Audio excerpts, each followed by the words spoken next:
আসসালামু আলাইকুম, সবাইকে শুভেচ্ছা। আমি আরজে কিবরিয়া বলছি ইউটিউব চ্যানেল থেকে, যেই অরিজিনাল চ্যানেলে এই মুহূর্তে আপনারা আছেন। তো সবাইকে অনুষ্ঠান শোনার আগে বিনীতভাবে অনুরোধ করছি আমাদের চ্যানেলটি সাবস্ক্রাইব করবার জন্য। এখানে সাবস্ক্রাইব বাটনটি আছে, প্লিজ ক্লিক করবেন। পাশে একটা বেল বাটন আছে, বাটনটি অন করে নেবেন। সবার প্রতি রিকোয়েস্ট থাকছে। Thank you very much. Riddha এবং একই সাথে আমরা খুব সম্মানিত বোধ করি, বিশেষ করে আমাদের ইউটিউবে আপনাদের পার্টিসিপেশন দেখে।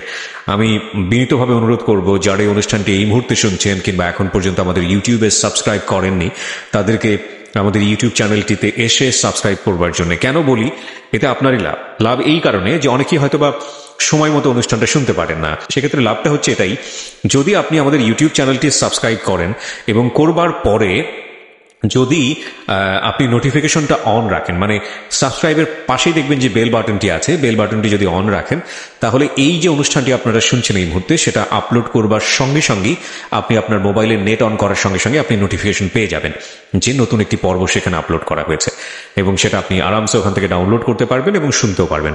সুতরাং সেই জায়গাটি থেকে আমি বিনীতভাবে অনুরোধ করছি যে আপনারা প্লিজ আমাদের চ্যানেলটি সাবস্ক্রাইব করুন। ফরচুনেটলি আর আনফরচুনেটলি যাই বলি না কেন, ইউটিউবের কিছু নিয়ম নীতি আছে। এখন পর্যন্ত আমাদের চ্যানেলটি মনিটাইজ না, তো সবাইকে বলবো যে চ্যানেলটি নিজের মনে করে সাবস্ক্রাইব করে এখানে কানেক্ট থাকবার জন্য চ্যানেলটি অবশ্যই সাবস্ক্রাইব করবেন। সাবস্ক্রাইব বাটনে ক্লিক করার পরে ডান পাশে যে বেল বাটনটি আছে, ওই বাটনটি অন করে নেবেন। ওকে, আপনি তো করবেনই, পাশে আপনার বন্ধুকেও বলুন যে ওখানে গিয়ে কানেক্ট থাকবার জন্য। অনেক বড় একটা ইন্ট্রো হয়ে গেল। আমার সঙ্গে যারা আছেন তাদের জীবন গল্পটা হয়তো একটু অনেক বড় হবে। মা এবং 2 সন্তান, আমি তাদের পরিচয়টা একটু প্রথমে রিফিল করতেছি। আপনার নামটা একটু বলেন। উম্মে সালমা। উম্মে সালমা। বয়স কত আপনার? 32। 32-এর মতো বয়স। কোথায় থাকছেন এখন? আমি বর্তমানে ঢাকার বসুন্ধরায় থাকছি। ঢাকার বসুন্ধরাতে থাকছেন। আর এমনি জন্ম জেলা কোথায়? ভোলা। ভোলাতে। আপনি 2 বাচ্চাকে সাথে করে নিয়ে এসেছেন, আপনার 2 মেয়ে। আপনার ডান পাশের যে মেয়েটি আছে ওর নাম কি? সাদিয়া রহমান। বয়স কত? 8.5। 8.5। আর বাম পাশে যে আছে? হাবিবা রহমান। ওহি। ওহি। ওর বয়স কত? 10 বছর। 10 বছর। তো আমি প্রথমে মেয়েদেরকে একটু জিজ্ঞেস করি। ওহি, তোমাকে একটু জিজ্ঞেস করি, মাইক্রোফোনের কাছে আসো। হ্যাঁ, তোমার আম্মু যে আজকে যে গল্পটা এখানে বলবে, সেটাতে কি তোমার কি ভালো লাগছে? এই গল্পটা এখানে লাখ লাখ মানুষ শুনবে, সে ব্যাপারে কি তোমার কি ভালো লাগছে? তোমার নিজের কেমন লাগছে একটু বলো। কোন অনুভূতি আছে?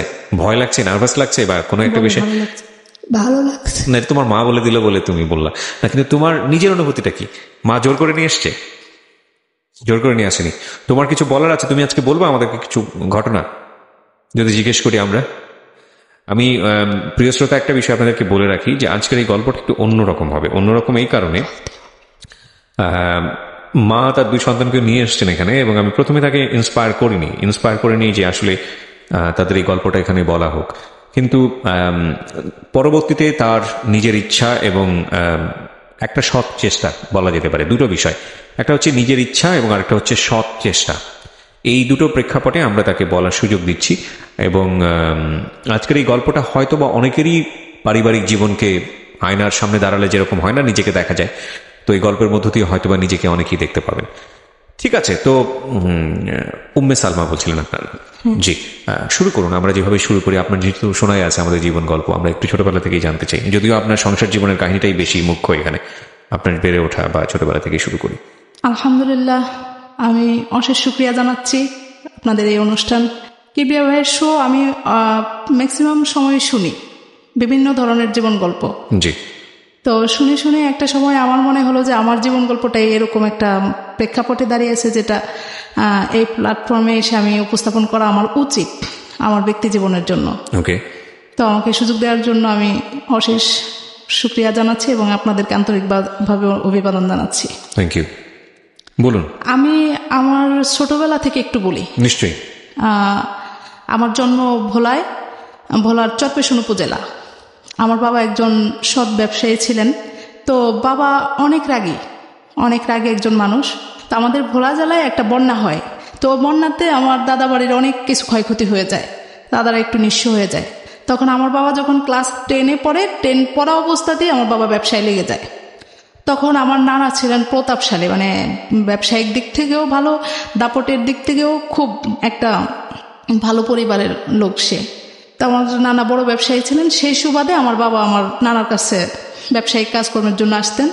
নানার বড় ব্যবসা ছিল, ওইখান থেকে মাল নিয়ে নিয়ে আমার বাবা ছোটখাটো একটা ব্যবসা করতেন আর কি।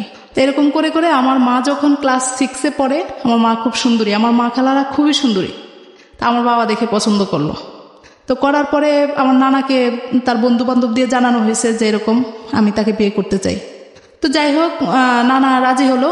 তো অনেক কষ্ট পরিশ্রমের মধ্যে দিয়ে তাদের এই সংসার জীবন শুরু। তখন আমার বাবা ছোট একটা ব্যবসা দিলেন, আচ্ছা, দিয়ে খুব কষ্টের মধ্যে তাদের সংসার। আমি আমার মার কাছে গল্প শুনছি যে আমার বাবা বিয়ের পরে 100 টাকা একটা রুম ভাড়া করে থাকতেন, 100 টাকা রুম ভাড়া করে থাকতেন, কিন্তু তাদের এতই আন্তরিকতা ভালোবাসা ছিল যে এটাকে কিছুই মনে হতো না। একটা পর্যায়ে আমার বাবা ধাপে ধাপে ব্যবসার দিক থেকে খুবই অগ্রসর হতে থাকলেন। মানে আমি জন্মের পরে নাকি খুব সুন্দর হয়েছি। আপনি বাবা আমার প্রথম সন্তান? আমি বাবা আমার প্রথম সন্তান। ওকে। তো আল্লাহ রহমতে সে একটা সময়ে আমাদের ভোলা চরপেশন উপজেলা, সেখানে আমার বাবা একজন সৎ ব্যবসায়ী এবং খুব নাম করা হয়ে গেল। কিসের ব্যবসা করতেন উনি? কসমেটিক্সের ব্যবসা ছিল। ওকে। খুব ভালো অবস্থা। আস্তে আস্তে ধাপে ধাপে, আমার জন্মের সময় কোনো বাড়িঘর ছিল না আমাদের। তো তার পরবর্তীতে আমাদের ইনশাল্লাহ বাবা বাড়ি করলেন, ব্যবসা। এর মধ্যে কিন্তু আমার বাবা খুব রাগী। আমার বাবা এতটাই রাগী ছিল যে আমরা সামনে গিয়ে কথা বলতে পারতাম না। আমরা 3 ভাই বোন, আমি বড়, আমার ছোট 2 ভাই। তো সেদিক থেকে আমার বাবা একটা জিনিস ভালো ছিল না, সেটা হলো বাবার ব্যবসার দিকেই বেশি খেয়াল ছিল। আমার ভাই 2টা বড় হওয়ার পরে সে শুধু ব্যবসার দিকেই নেবে, পড়াশোনা করাবে না, এরকম একটা অবস্থা। মেয়ে বড় হয়েছে, বিয়ে দিতে হবে। তো এরকম করে যাই হোক, আমি যখন ক্লাস 8-এ পড়ি, আমি এখানে একটা ঘটনা বলি যেটা কেউই জানে না, আজও পর্যন্ত শেয়ার করা হয়নি। হঠাৎ করে একদিন আমার বড় মামাকে পাঠানো হয়েছে আমাকে নিয়ে যাওয়ার জন্য। তো আমাকে নিয়ে গিয়ে দেখলাম যে মোটামুটি বাড়িতে বিয়ের আয়োজন চলছে। পরে রাতের বেলা দেখলাম যে রাত 11টার দিকে সত্যি সত্যি ছেলে দেখতে আসছে। এই ছেলেটা হলো আমার নানার খুব প্রিয় মানুষ, আমার নানা ভাইকে একদম পাগল করে ফেলছে। তো যাই হোক, দেখতে আসছে, মামারা কেউ রাজি ছিল না। তো এখন রাতে যখন আসছে, তো আসছে ভালো কথা, বিয়ে হবে যদি সেভাবে পছন্দ হয়। তো ছেলেটা আপনার মাদ্রাসার দিক থেকেও সে পড়াশোনা কমপ্লিট করছে, আবার ওই যে জেনারেল লাইনে যেটা করে ওইটাও কমপ্লিট করছে। সে একটা স্কুল এস্টাবলিশ করতেছে তখন। তো আসছে আমাদের বাসায়, পাঞ্জাবি পায়জামা পরে আসছে, আর রাতের বেলা সানগ্লাস চোখে দিয়ে আসছে। ওকে। তো এটা আসার কারণে আমার মামারা মাইন্ড করছে যে এটা কিরকম হলো, রাতের বেলা কেন সানগ্লাস দিয়ে আসলো। তো সর্বশেষ যাই হোক, ফাইনাল রাতের বেলায় তারা আমাকে এঙ্গেজমেন্ট করবে, আমাকে এঙ্গেজমেন্টের জন্য নিয়ে যাওয়া হলো। তো আমার আজও মনে আছে যে লোকটা আমার নানা ভাইকে বলছে যে নানা ভাই, আমার জীবনে একটা স্বপ্ন ছিল যে আমি আমার বিয়ের জন্য জীবনে একটা মেয়েকেই দেখব আর তাকেই আমি বিয়ে করব। কিন্তু আল্লাহর অশেষ রহমত যে আমি একজনকেই দেখলাম, একজনকেই বিয়ে আমার পছন্দ হয়ে গেল। ওকে। তো যদিও ও ছোট, তারপরে যদি পড়াশোনা যতটুকু করতে চায় আমি ওকে ততটুকু পড়াশোনা করাবো, এতটুকু আমি আপনাকে আশ্বস্ত করলাম, আর ওকে আমি ভালো রাখবো সবসময়। ওকে। তো যাই হোক, দেখে দেখে আমাকে একটা আংটি পরানো হলো। তো পরে যাই হোক, বাবাও সেভাবে রাজি ছিল না, এখন নানা ভাইয়ের উপরে কথা বলতে পারতেছে না। পরে মামারা দেখি যে একটু কিরকম কিরকম বলতেছে, এই কি এরকম ছেলে এরকম সে। পরে সকালে উঠে আমি রাজি না, আমি আমার বাবাকে একটা চিঠি লিখলাম, বললাম যে বাবা আমি পড়াশোনা করতে চাই। চিঠি লিখলেন মানেটা হচ্ছে বাবাকে সরাসরি বলতে পারবেন? না না না, পারবো না, বাবা খুব রাগী, আমি সামনে গিয়ে চোখের দিকে তাকিয়ে কথাই বলতে পারবো না। ওকে। তো লিখলাম যে বাবা আমি পড়াশোনা করতে চাই, আব্বু আমি খারাপ কিছু করব না বা এমন কিছু হবে না যেটাতে আপনার কোনো মান সম্মান নষ্ট হয়, কিন্তু আপনি আমাকে এই বিয়েটা দিবেন না। তো এটা বলার পরে আব্বু যখন চিঠিটা পড়লো তখন বললো যে হ্যাঁ আমার একটাই মেয়ে, ঠিক আছে। আমার আম্মাকে নিয়ে একটু ঝামেলা করলো যে তোমার বাবার কারণে এরকম না, আমি মেয়েকে বিয়ে দিব না। তো যাই হোক, ওইখানে আব্বু স্টপ করে দিল, বললো যে আংটিটা ফেরানো হোক, এখানে আর দরকার নেই।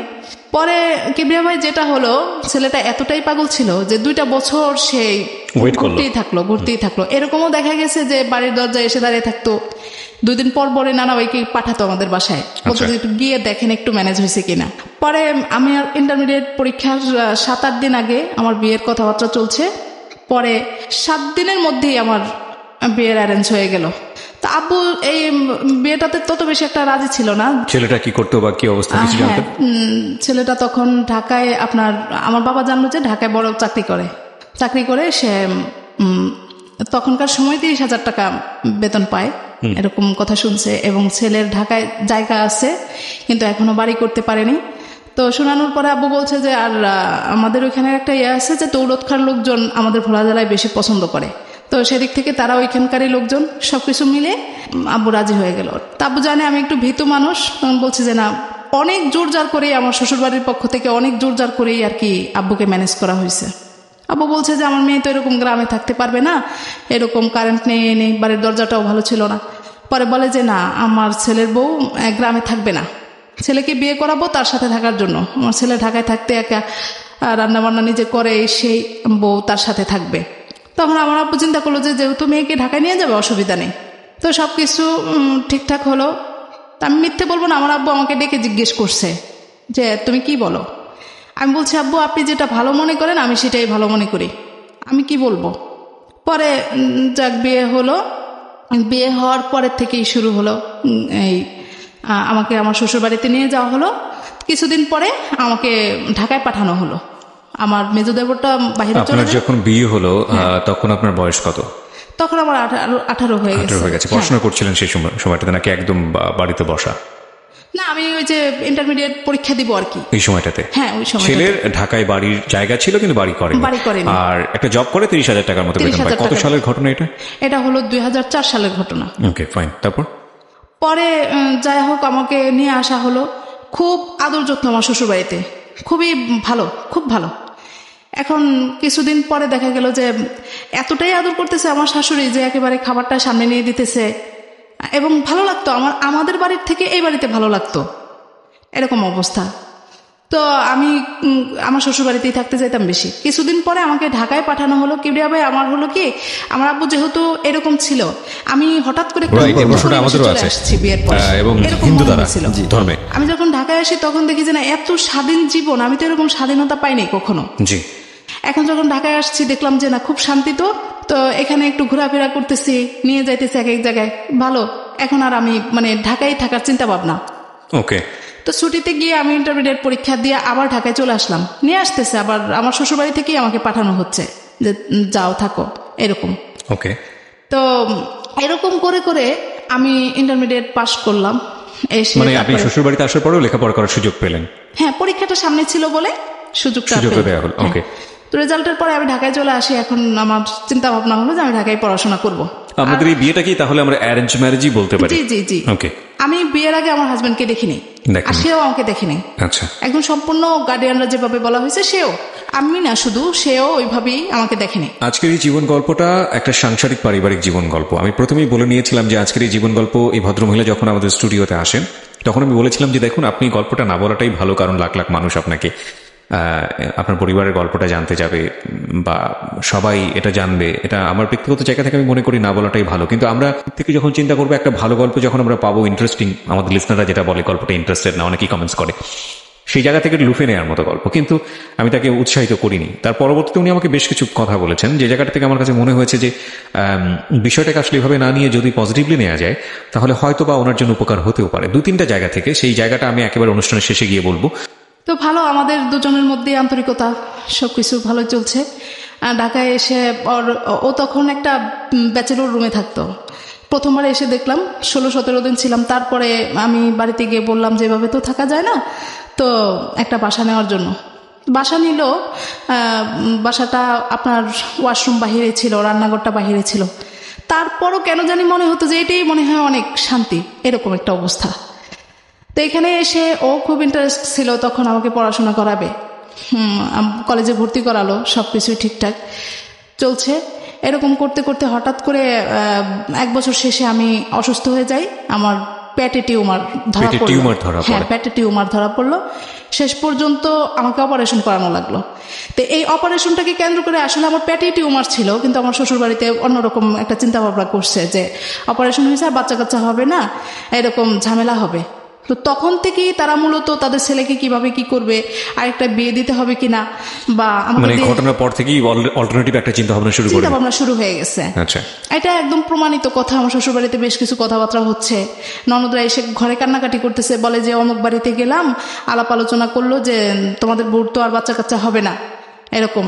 তো শুনে শুনে খুবই মন খারাপ। কিন্তু আমার শারীরিক অবস্থা এত খারাপ হয়ে গেছে যে ডাক্তার বলছে যে আপনারা 1.5-2 বছরের মধ্যে কোনো বাচ্চা কাচ্চা নেওয়ার চিন্তাই করবেন না, এরকম অবস্থা। তো যাই হোক, শুনে শুনে মন এত খারাপ, আমার আব্বু আম্মু চিন্তায় পড়ে গেল যে সত্যিই তো না জানি কি। মানে তাদেরকে বোঝাতেই পারলাম না যে না আমার ওইরকম কোনো সমস্যা হয়নি। গ্রামে তো তারা আসলে তাদের দোষও দিচ্ছি না, ওইভাবে চিন্তা করে নিস। আপনার হাজবেন্ড কি জানতো ওই সময়টাতে? না, হাজবেন্ড জানতো, ও জানতো। আচ্ছা, উনি কি কথাগুলো কানে তুলতেছিল? ও বলতো যে শুনো তারা বলবেই, আচ্ছা বলবেই, থাক অসুবিধা না, আমি তো জানি বিষয়টা। ফাইন। পরে আমি নিজের থেকেই মানে খুব বেশি আগ্রহী হয়ে গেলাম যে না এখন আমার বাচ্চা দরকার। আমি এরই মধ্যে আবার একটা স্কুলে জব পেলাম। মানে আগ্রহী হয়ে গেলেন বেবি নেওয়ার জন্য। এটা কি ইনসিকিউরিটি থেকে এক ধরনের অনিশ্চয়তা, সংসারটা থাকবে কি থাকবে না, যারা এই ধরনের কথা বলতেছে?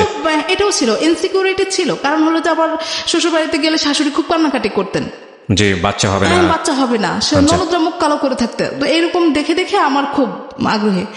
আর কি প্রিয়া ভাই, আমি আপনাকে একটা কথা বলি, আমার না এই ঢাকায় আসার পরে যখন দেখতাম যে মেয়েদেরকে নিয়ে মায়েরা দৌড়াচ্ছে ভিগার নেচার জন্য, তখন লিখিত পরীক্ষা ছিল, তো দৌড়াইতেছে, কোচিং করাইতেছে, গাইড করতেছে খুব, মানে তখনই আমার স্বপ্ন দেখা শুরু হলো যে মায়েরা তো প্রথমে একটা ছেলে সন্তানই চায়, যে একটা ছেলে হোক। কেন কেন জানি না, আমি মেয়ে সন্তান চাইতাম মনে মনে। আচ্ছা, আমার একটা মেয়ে সন্তান। সাধারণত মায়েরা এটা চায়, কিন্তু আমি অনেক মাকে দেখেছি মেয়ে সন্তানই চায়। আমার জানা মতে ছেলে সন্তান চায়, এটা বেশি আমাদের দেশের প্রেক্ষাপটে বেশি। হ্যাঁ, তো এখন আমি মনে মনে শুধু, যদিও আমি জানি যে আমার শ্বশুর পরিবারে ছেলে সন্তানের গুরুত্বটা অত্যাধিক, তারপরেও আমি মেয়ে সন্তান চাইতাম। তো যাই হোক, আমি একদিকে পড়াশোনা করতেছি, একদিকে আমি জব করতেছি, মনে হইতেছে যে শান্তি কোনো শেষ নেই, এরকম অবস্থা। তো শেষ পর্যন্ত দুজনের চিন্তা ভাবনার মধ্য দিয়ে বাচ্চা নেওয়ার একটা চিন্তা করলাম। তারপরে আমি একদিকে জব করতেছি, তখন আমার টিউশনি করার চিন্তা। স্কুলে সবাই টিউশনি করে, এখন আমিও টিউশনি করবো। আমার সংসারটা শুরু, আমার বাবার বাড়ি থেকে আমাকে কিছুই দেওয়া হয়নি। এদিক থেকে আমার শ্বশুর বাড়িতে শুরু হলো ঝামেলা যে আমাকে কিছু দেওয়া হয় না। আর এখানে আমার আপুর একটা বড় গাফলতি আছে, যেটা হলো যে আমার বিয়ের সময় সবাই গেছে আমার বাবার বাড়িতে, আমাকে নিয়ে আসছে, কিন্তু আমার শ্বশুর যায়নি। আমাদের ওইখানে একটা কালচার আছে যে শ্বশুরকে পরে, বিয়াইকে পরে খুব আপ্যায়ন করে নিতে হয়, কিন্তু আমার বাবা এটা করেনি। আচ্ছা, এটা না করার কারণে পরবর্তীতে বাবা এটাকে কোনো গুরুত্বই দিল না। আমি ঢাকায় চলে আসলাম, আর এটা গুরুত্বই দিল না। এখন এটা নিয়ে খুব ঝামেলা শুরু হচ্ছে। আমি এবার বাড়িতে গিয়ে খুব কান্নাকাটি, বাবার সামনে তো কিছু বলার সাহসই নেই, আম্মার সাথে কান্নাকাটি করতেছি যে এটা নিয়ে কথা হচ্ছে। ঠিকই তো, আমার শ্বশুরকে তো ডাকা উচিত, এ করা উচিত, আপ্যায়ন করা উচিত। তখন বাবা পরবর্তীতে 2-3 বার আমার শ্বশুরকে দাওয়াত করলো, কিন্তু আমার শ্বশুর সেটা গ্রহণ করে নাই। কিন্তু এটা তারা মানে কোনোদিনও স্বীকার করে না যে আমার বাবা এটা করছে। দেখে দেখে বাবা বলল যে আমার মেয়ে থাকে ঢাকায়, আমি আমার বেয়াই আমার সাথে, আমার বাবা একটু এক ঘরে মানুষ, যাই হোক ওইভাবে চিন্তা করে নিছে। কিন্তু এই জিনিসটাই পরবর্তীতে অনেক পরে আমি টিউশনি করতে লাগলাম, তারপরে স্কুলে চাকরি করতে লাগলাম, নিজের পড়াশোনা সবকিছু একই সাথে, এত ভালো লাগতো। তো আমার মেয়েটা হওয়ার 7-8 দিন আগে আমি স্কুল থেকে ছুটি নিলাম। নেওয়ার পরে ওকে ডেট দিল, হলো ডেটের 18 দিন আগে আমার বাচ্চাটা হবে। আমি তো তা জানতাম না, আমি এতটাই অজ্ঞ ছিলাম, আমি ভাবতাম যে মানে ডাক্তার যেদিন বলছে সেদিনই বাচ্চা জন্মগ্রহণ করবে, আচ্ছা এরকম জানতাম। তো যেদিন জন্ম হবে সেদিন আমি সকালবেলা, আমার খারাপ লাগতেছিল, আমি বললাম যে তুমি অফিসে যাওয়ার সময় আমাকে একটু নিয়ে যাও, আমি স্কুলে যাব। বলে যে না, যাওয়ার দরকার নেই। এরই মধ্যে আমি একদিনও মানে এই যে আমার অসুস্থ অবস্থায় আমার বাবার বাড়ির লোকজনও বলতে পারবে না আমি কিরকম অবস্থায় আছি, বা শ্বশুর বাড়ির লোকজনও বলতে পারবে না, আমাকে দেখে নেই, কিন্তু এমনি খোঁজ খবর হচ্ছে, জানানো হচ্ছে প্রতিনিয়ত। পরে গেলাম, স্কুলে গেলাম, দুপুর পর্যন্ত কাজ করলাম, করে টরে বাসায় গেলাম। এখন দেখি যে না, আমার শরীরটা খুব খারাপ হচ্ছে। পাশের বাসা ভাবিকে গিয়ে বললাম, ভাবি আমার তো এরকম সিমটম দেখা দিচ্ছে, কি করব? বলে যে হাসপাতাল চলে যান। বললাম, বলার পরে বলে যে তুমি না 3-4 দিন আগে ডাক্তার দেখে আসছো?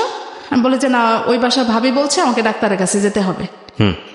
পরে বললো যে তাহলে আমি একটা সিএনজি ডাকি। আমি বলে যে না, সিএনজি না, রিক্সায় যাবো। আচ্ছা, রিক্সায় যাবো, মানে কথা বলতে বলতে যাবো, এরকম একটা অবস্থা। তো রিক্সা নিয়ে যাচ্ছি, এই পেন হচ্ছে, আবার কিছুটা কমতেছে, যখন কমতেছে তখন দুজন গল্প করতেছি, আবার যাচ্ছে এরকম। পরে আমাকে মগবাজার 8 দিন হসপিটাল ভর্তি করানো হলো। ওইখানে করানোর পরে আমার এই বড় মেয়েটা সারা রাত থাকার পরে পরের দিন জন্মগ্রহণ করলো। তো তারপরে আমি যখন স্কুলে খবর দিলাম, ওরা ভাবতেই পারে না যে কি বলে, কালকেও স্কুল করে গেল, ডিউটি করে গেল, এই মানুষটা আজকে বলে যে এরকম অবস্থা। পরে জন্মগ্রহণ হলো, ঠিক আছে, সবকিছুই ওকে হলো, নর্মালি বাচ্চা জন্ম নিল, কিন্তু বাচ্চাটা খুব অসুস্থ ছিল, ওয়েট কম ছিল, দেখতে ভালো ছিল না, একদম কুচড়ে ছিল, কিরকম একটা বাচ্চা। তখন মন খারাপ হয়েছে যে আসলে যে আমি এতটা পরিশ্রম করছি, যার কারণে হয়তো যে আমার কলিগরা বলতো, হ্যাঁ এখন মনে হয় যে এতটা, কলিগরা বলতেন যে এত কষ্ট করতে হয় না এই সময়। তো আমি দেখলাম যে আমার শরীরে তো ভালোই সামর্থ্য আছে, আমি করবো না কেন, ঘরে বসে থাকবো কেন। তো কিবরিয়া ভাই আমার একে নিয়ে খুব ঝামেলা পোহাইতে হলো। নাম কি হলো মেয়েটার, যেটা একটু হাবিবা রহমান ওহি। ওহি, হ্যাঁ।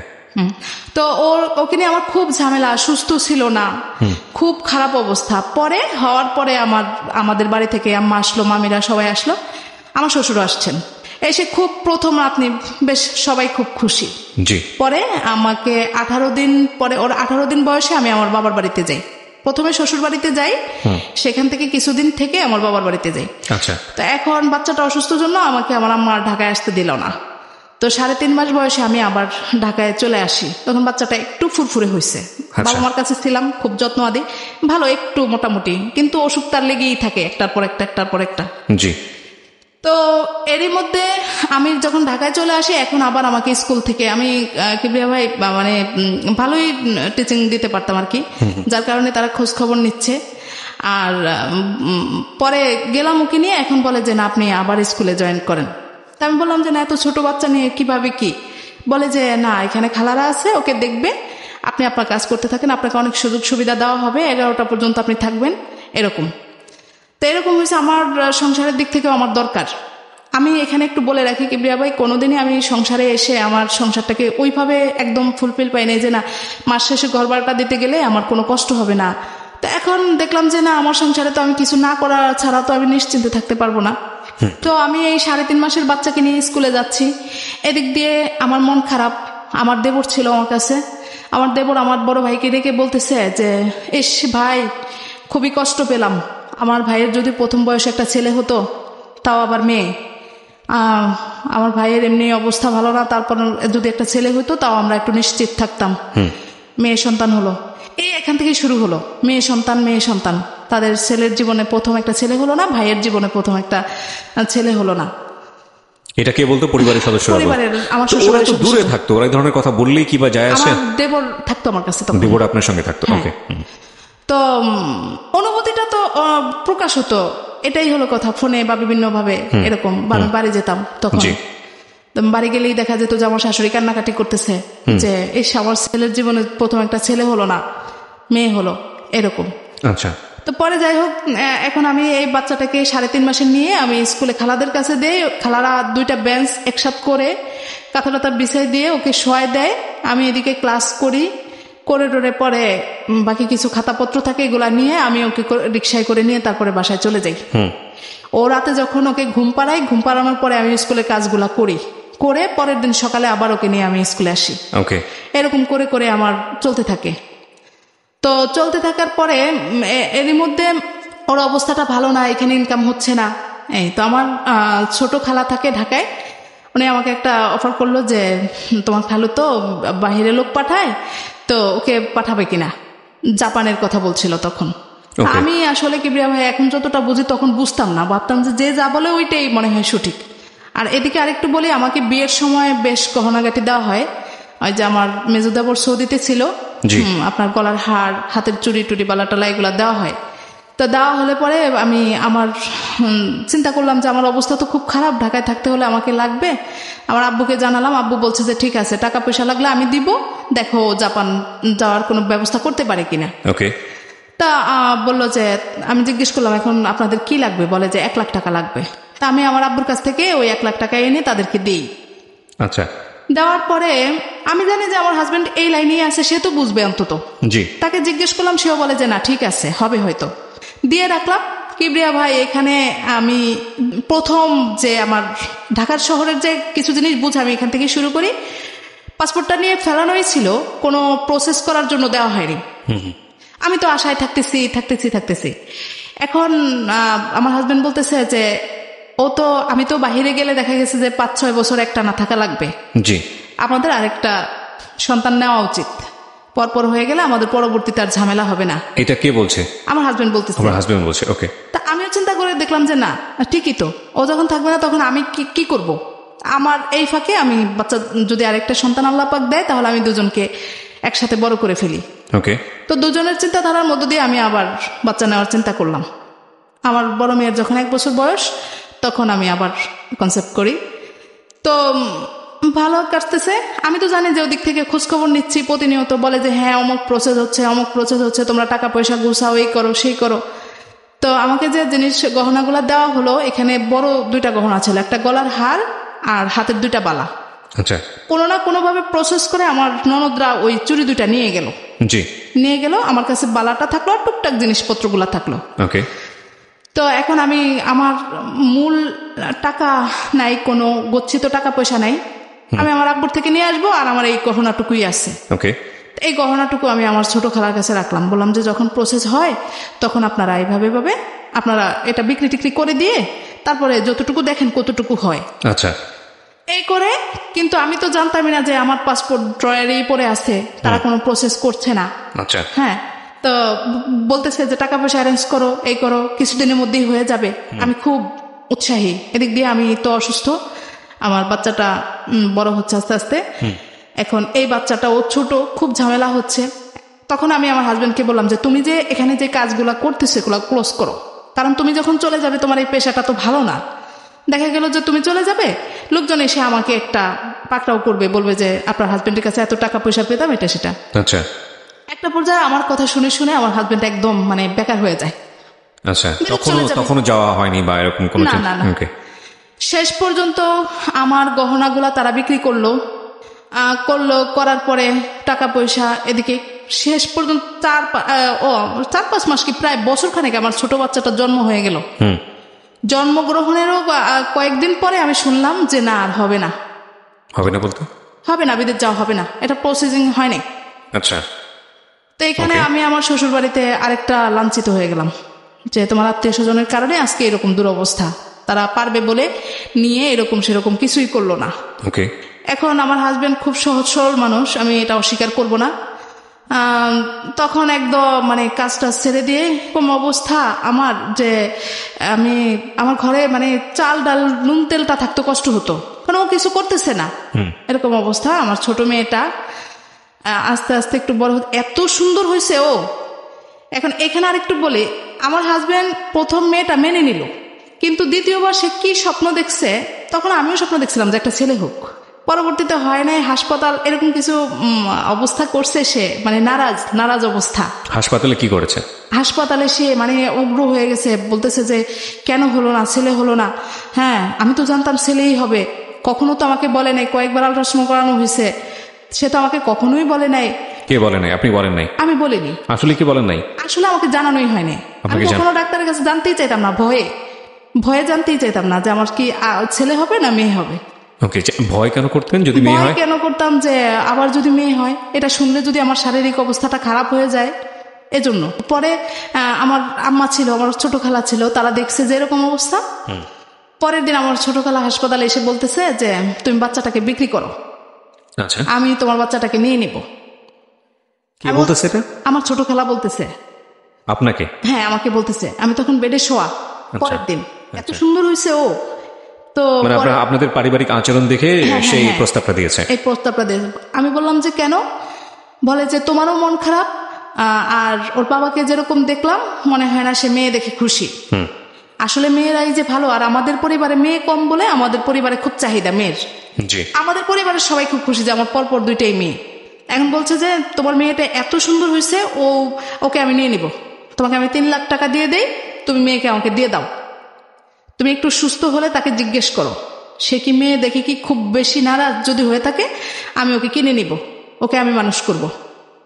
তো সত্যি সত্যি আমারও মনের মধ্যে খুব ছিল, আমিও গিয়ে তাকে জিজ্ঞেস করছি, বলি যে আমি ওকে বিক্রি করে দিতে চাই। আপনারা শুনছেন জীবন গল্পে আজকে উম্মে সালমা এবং তার 2 মেয়ে, একটা হচ্ছে বড়টার নাম হচ্ছে ওহি, আর ছোটটার নাম ঐশী আছে, এবং ঐশীকে নিয়ে কথাগুলো হচ্ছে।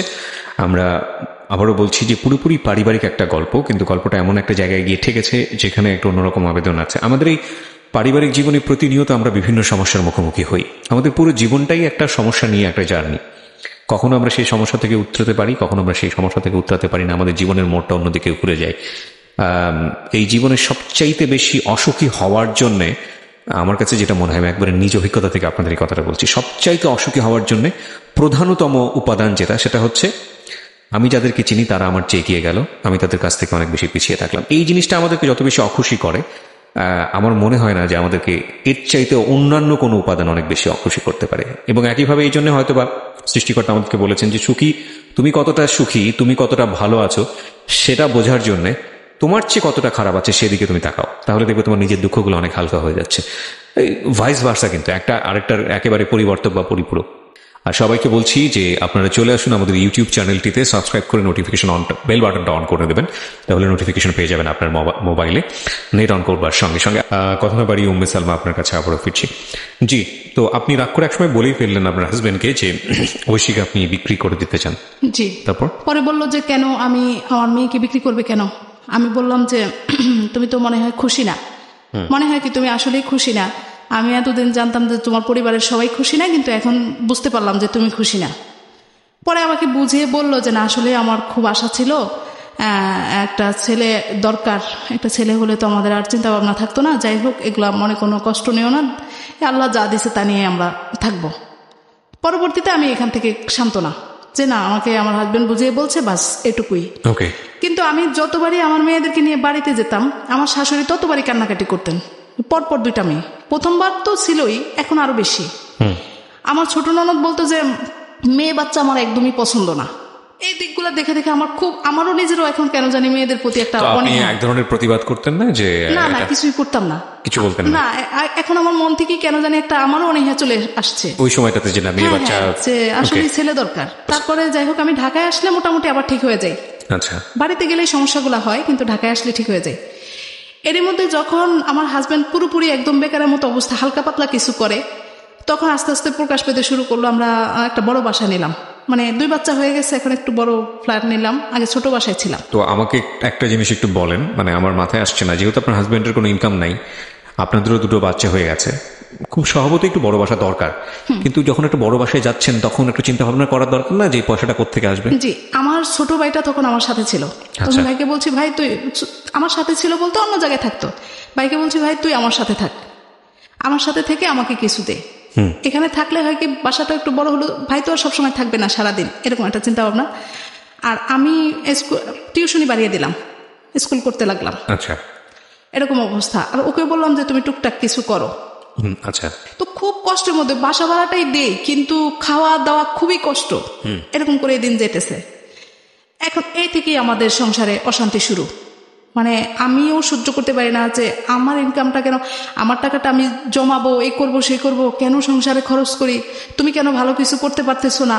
ও কি চেষ্টা করতো না নাকি? মানে চেষ্টা করতে হতো না? ব্রেক হয়ে গেছে জাপান যাওয়ার বিষয়টা নিয়ে, আবার তার চেষ্টাটা কম। আচ্ছা, এই করে করে ওর সাথে আমার দ্বন্দ্ব বিরোধটা লেগে যাচ্ছে। মাঝে মাঝে ঝগড়া বিবাদ হইতেছে। এখন কিছু কিছু সময় সে তার পরিবারে এগুলা ব্যক্ত করতেছে।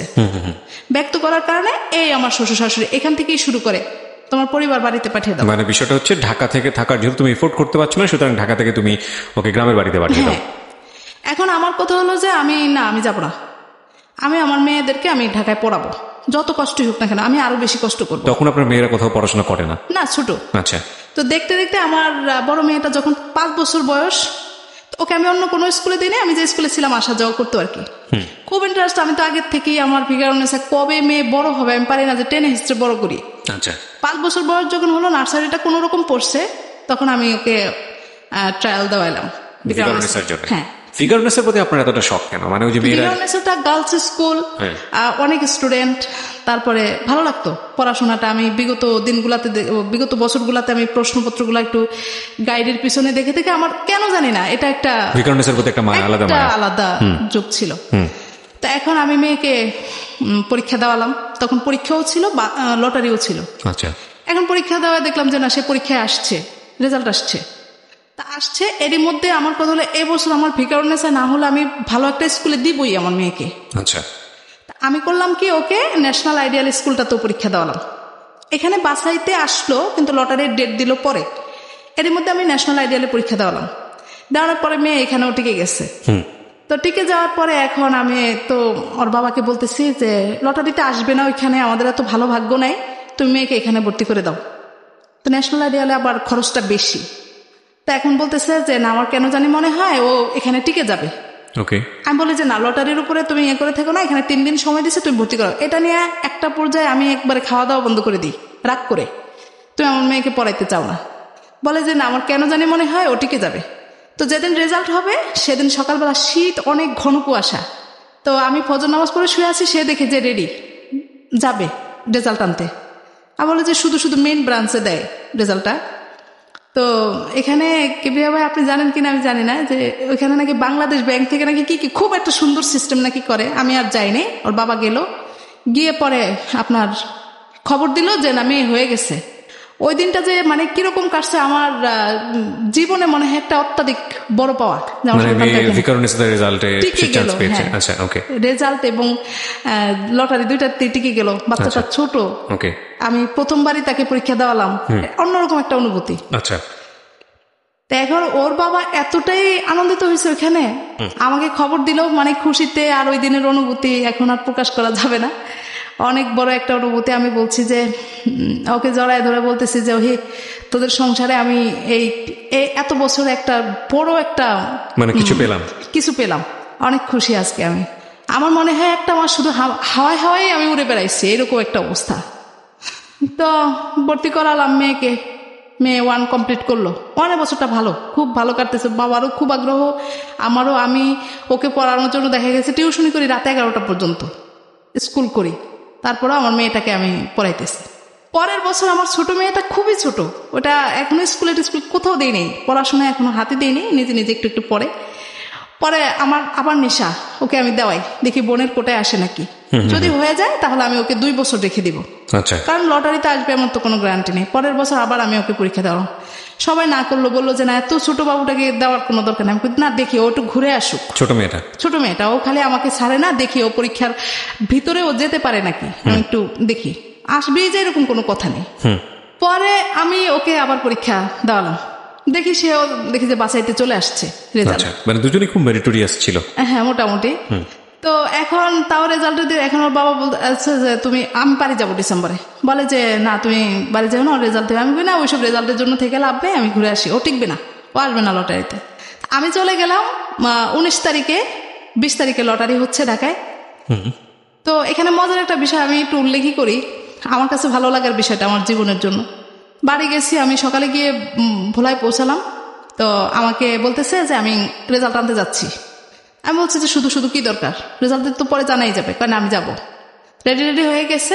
8টার সময় আমার পরিচিত ভাবিরা ফোন দিছে যে এরকম এরকম এখনই শুরু হতে যাচ্ছে অনুষ্ঠানটা, লটারি শুরু হতে যাচ্ছে, আগে বোনের কোটাটা টান দিবে তারপরে। আচ্ছা, তা আমি কথা বলতে নিয়েছি, পরে বলে যে একটু রাখেন, এই মাত্রই শুরু হইতেছে। কিবরিয়া ভাই 2 মিনিটের মধ্যে সে আমাকে ফোন দিয়ে জানায় ওই ভাবি যে আপনার মেয়েটা তো টিকে গেল। অবাক, মানে বসুন্ধরা ব্রাঞ্চে আপনার সর্বপ্রথম বোনের কোটায় আমার মেয়েটা। কি কোটা ছিল? বোন কোটা। হ্যাঁ, আচ্ছা, ইন্টারেস্টিং। বোনের আবার কোটা হয়? হ্যাঁ, বোনের কোটা হয়, মুক্তিযোদ্ধা কোটা হয়। আচ্ছা, বোনের কোটা ও এসে গেল একদম সর্বপ্রথম লটারিটা। ওর বাবা যখন দাঁড়াইছে, ওখানে সাংবাদিকরা ছিল, সবাই গিয়ে মানে আশেপাশে দাঁড়িয়ে আছে। বলে যে মানে ওইখানে একটা প্রথম লটারিটা, হাততালি, অন্যরকম একটা অনুভূতি।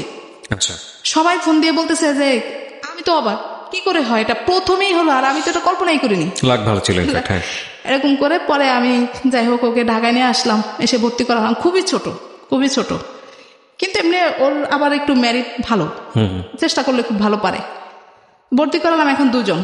প্রথম বছর মেয়েটাকে ওই আমার পরিচিত এক ভাইয়ের মাইক্রো যায় বাড্ডা থেকে, মাইক্রোতে দিয়ে দিলাম, মানে ছোট মানুষ। পরের বছর এখন আমার 2 জনকে তো আমি মাইক্রোতে দিতে পারবো না, ভ্যানে দিয়ে দিলাম। আচ্ছা, এই ক্লাস 2 থেকেই শুরু হলো আমার আরেকটা অধ্যায়।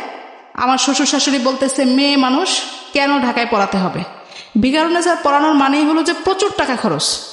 কিন্তু আমি তো জানি যে কতটুকু খরচ। আমার প্রশ্নটা হলো তুমি জানো, কারণ আমার শ্বশুর শাশুড়ি বাবা মা তারা গ্রামে থেকে না জানারই কথা, ভাবে যে বড় একটা স্কুল, না জানি কত টাকা খরচ। কিন্তু আমি জানি যে আমার বাচ্চাদের পিছনে কত টাকা আমার খরচ হয়। এটা করে করে তখন একটা তাদের কথাকে পাত্তা দিত না। এখন ক্লাস 2 বছর শেষ হলো পরে আমি বেড়াতে গেলাম, এখন আর আমাকে আনবে না, বলে যে তুমি এখানেই থাকো, এখানে অনেক খরচ পাতে, আমি চালাইতে পারবো না, এই সেই। এখন আমার এরকম একটা অবস্থা না, আমার মেয়েরা পড়তেছে, আমি কেন ওদেরকে পড়াটা বন্ধ করবো? আচ্ছা, আমি আবার অনেকদিন রাগারাগি করে টোরে শেষ পর্যন্ত একটা খারাপ সম্পর্কের মধ্যে দিয়ে আমি আবার ঢাকায় চলে আসি, মানে সমঝোতার মধ্যে না। আচ্ছা, আনবে না, আমি চলে আসবো, এরকম আসলাম। এসে আমি তো স্কুল করতেছি, বাচ্চারা যাচ্ছে। ক্লাস 2 ও 1 পাক করলো, 3-তে উঠলো, এবার বাড়ি গেছি পরে। এমন একটা অবস্থা, এখন বাবা মা সম্পূর্ণটাই জেনে গেছে। জেনে যাওয়ার পর বাবা মা আমাকে আর দিবে না। কোন বাবা মা এটা? আমার বাবা মা। হ্যাঁ, দিবে না। দিবে না বলতে? আর ঢাকায় আসতে দিবে না। আচ্ছা। ও পড়াইতে চায় না, বাড়িতে থাকো, এখানে সরকারি স্কুলে ভর্তি করে দাও, তুমি একা পারবা না ঢাকা। এরকম যুদ্ধ ঝামেলা করে হয় না, ও কিছু করবে না। তখন পর্যন্ত আপনার হাজবেন্ড বেকার? বেকার বলতে হালকা পাতলা করে আর কি। কি করে সে সময়? ওই যে পাসপোর্টের টিকিট, ম্যান পাওয়ারের এই লাইনে। কিন্তু একটা যে আছে যে পেশা হিসেবে নেওয়া, ওরকম কিছু না, ওরকম কিছু করে না। আর এখন আমি এতটাই ক্ষিপ্ত হয়ে গেছি, আমার টিউশনির টাকাগুলো মাস শেষে ঘর ভাড়া দিতে হয়, মানে ওর সাথে পুরোপুরি তো আর আমি দিই না, ওর সাথে আমাকে শেয়ার করতে হয়, ওইটাতে আমার শেয়ার করতে। সব থেকে বড়টা হলো যে আমি কোনো মাসে টেনশন ছাড়া থাকতে পারি না। আচ্ছা, এটাই হলো আমার বড় সমস্যা হয়ে দাঁড়াইছে। মেন্টাল অবস্থা এত খারাপ, মানে ঝগড়াঝাটি লেগেই থাকে। এমনকি সে মাঝে মাঝে মারধরও করে।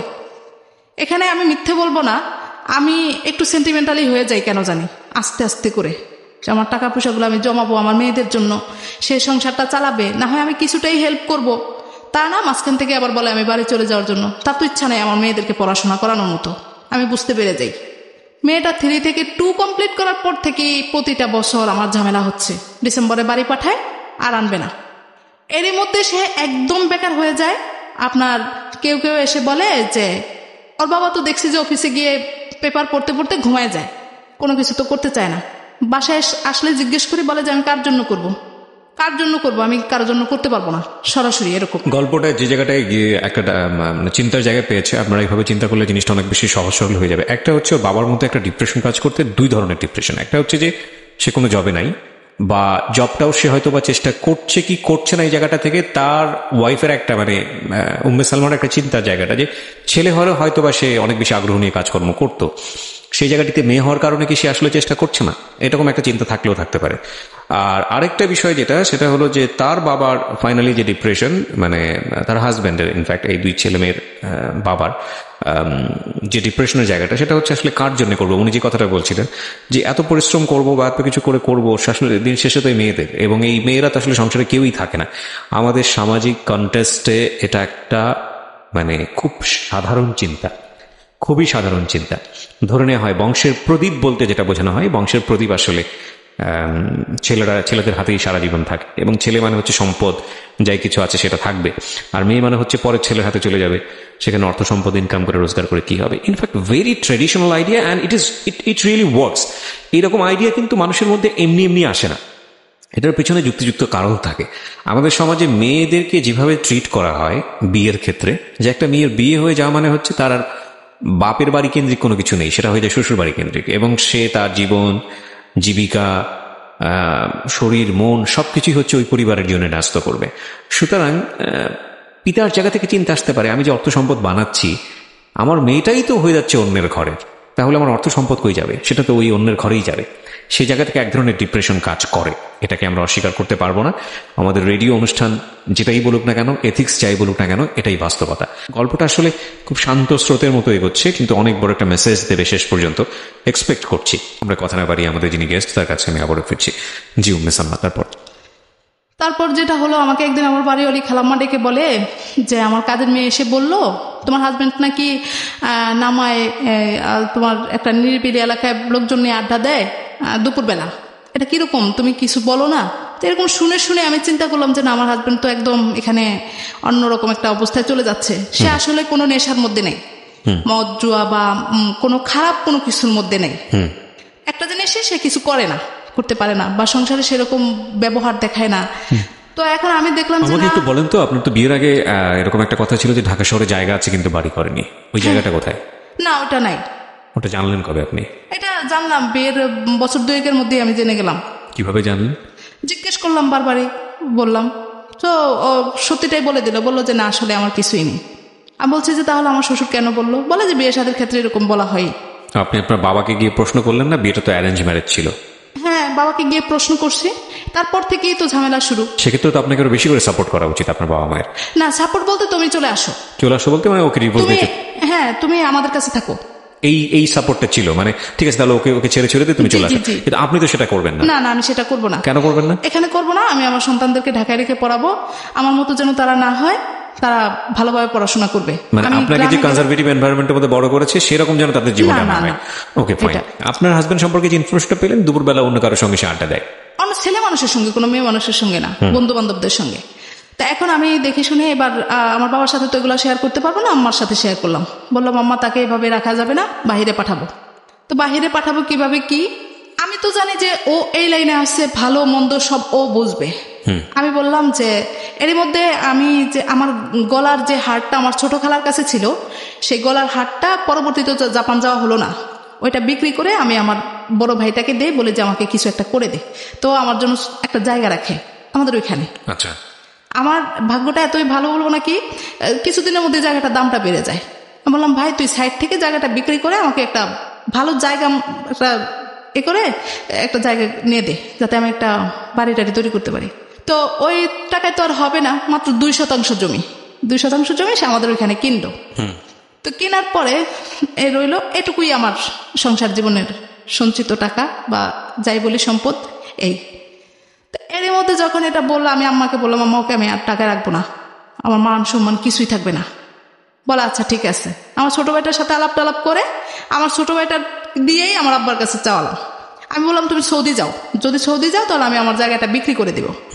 বললো যে না, সৌদি গিয়ে অত বেশি টাকা পয়সা নাই, আমি মালয়েশিয়া যাব। তখনও আমাদের মধ্যে ঝগড়াঝাটি, আমাকে বাড়িতে পাঠিয়ে দিছে, দিয়ে বলতেছে আমি যাব না, ভিসা হয়ে গেছে, সে যাবে না। এখন বাড়িতে গিয়ে যখন বললাম যে যাবে না সে বিদেশে, বলে যে এটা কেমন কথা, সে যাবে, সবকিছু প্রসেস হয়ে গেল, এখন বলে যে যাবে না। তো তাহলে সে কি করবে? সে তার এক ফ্রেন্ডকে দিয়ে আমাকে খবর দেয় যে ওই লোক বলতেছে আমাকে যে আপনি আপনার বাবার বাড়িতে থাকেন, বাচ্চাদের খরচ বাবদ সে মাসে 4,000 টাকা করে দিয়ে দিবে। আচ্ছা, আপনি ঢাকায় আসবেন না, ও ঢাকায় সংসার চালাতে পারবে না। তা আমি বলছি যে ঢাকায় যদি আমি না পড়াই তাহলে আমার 4,000 কেন, 4 টাকাও লাগবে না। কিন্তু প্রসেস হয়ে গেল, সে বাহিরে যাবে না, বলে যে না সে বাহিরে কষ্ট করতে পারবে না, সে যাবে না। পরে আমি এবার চিন্তা করলাম যে এখন আমার বাবা মা কোনোভাবেই আমাকে আর আসতে দিবে না।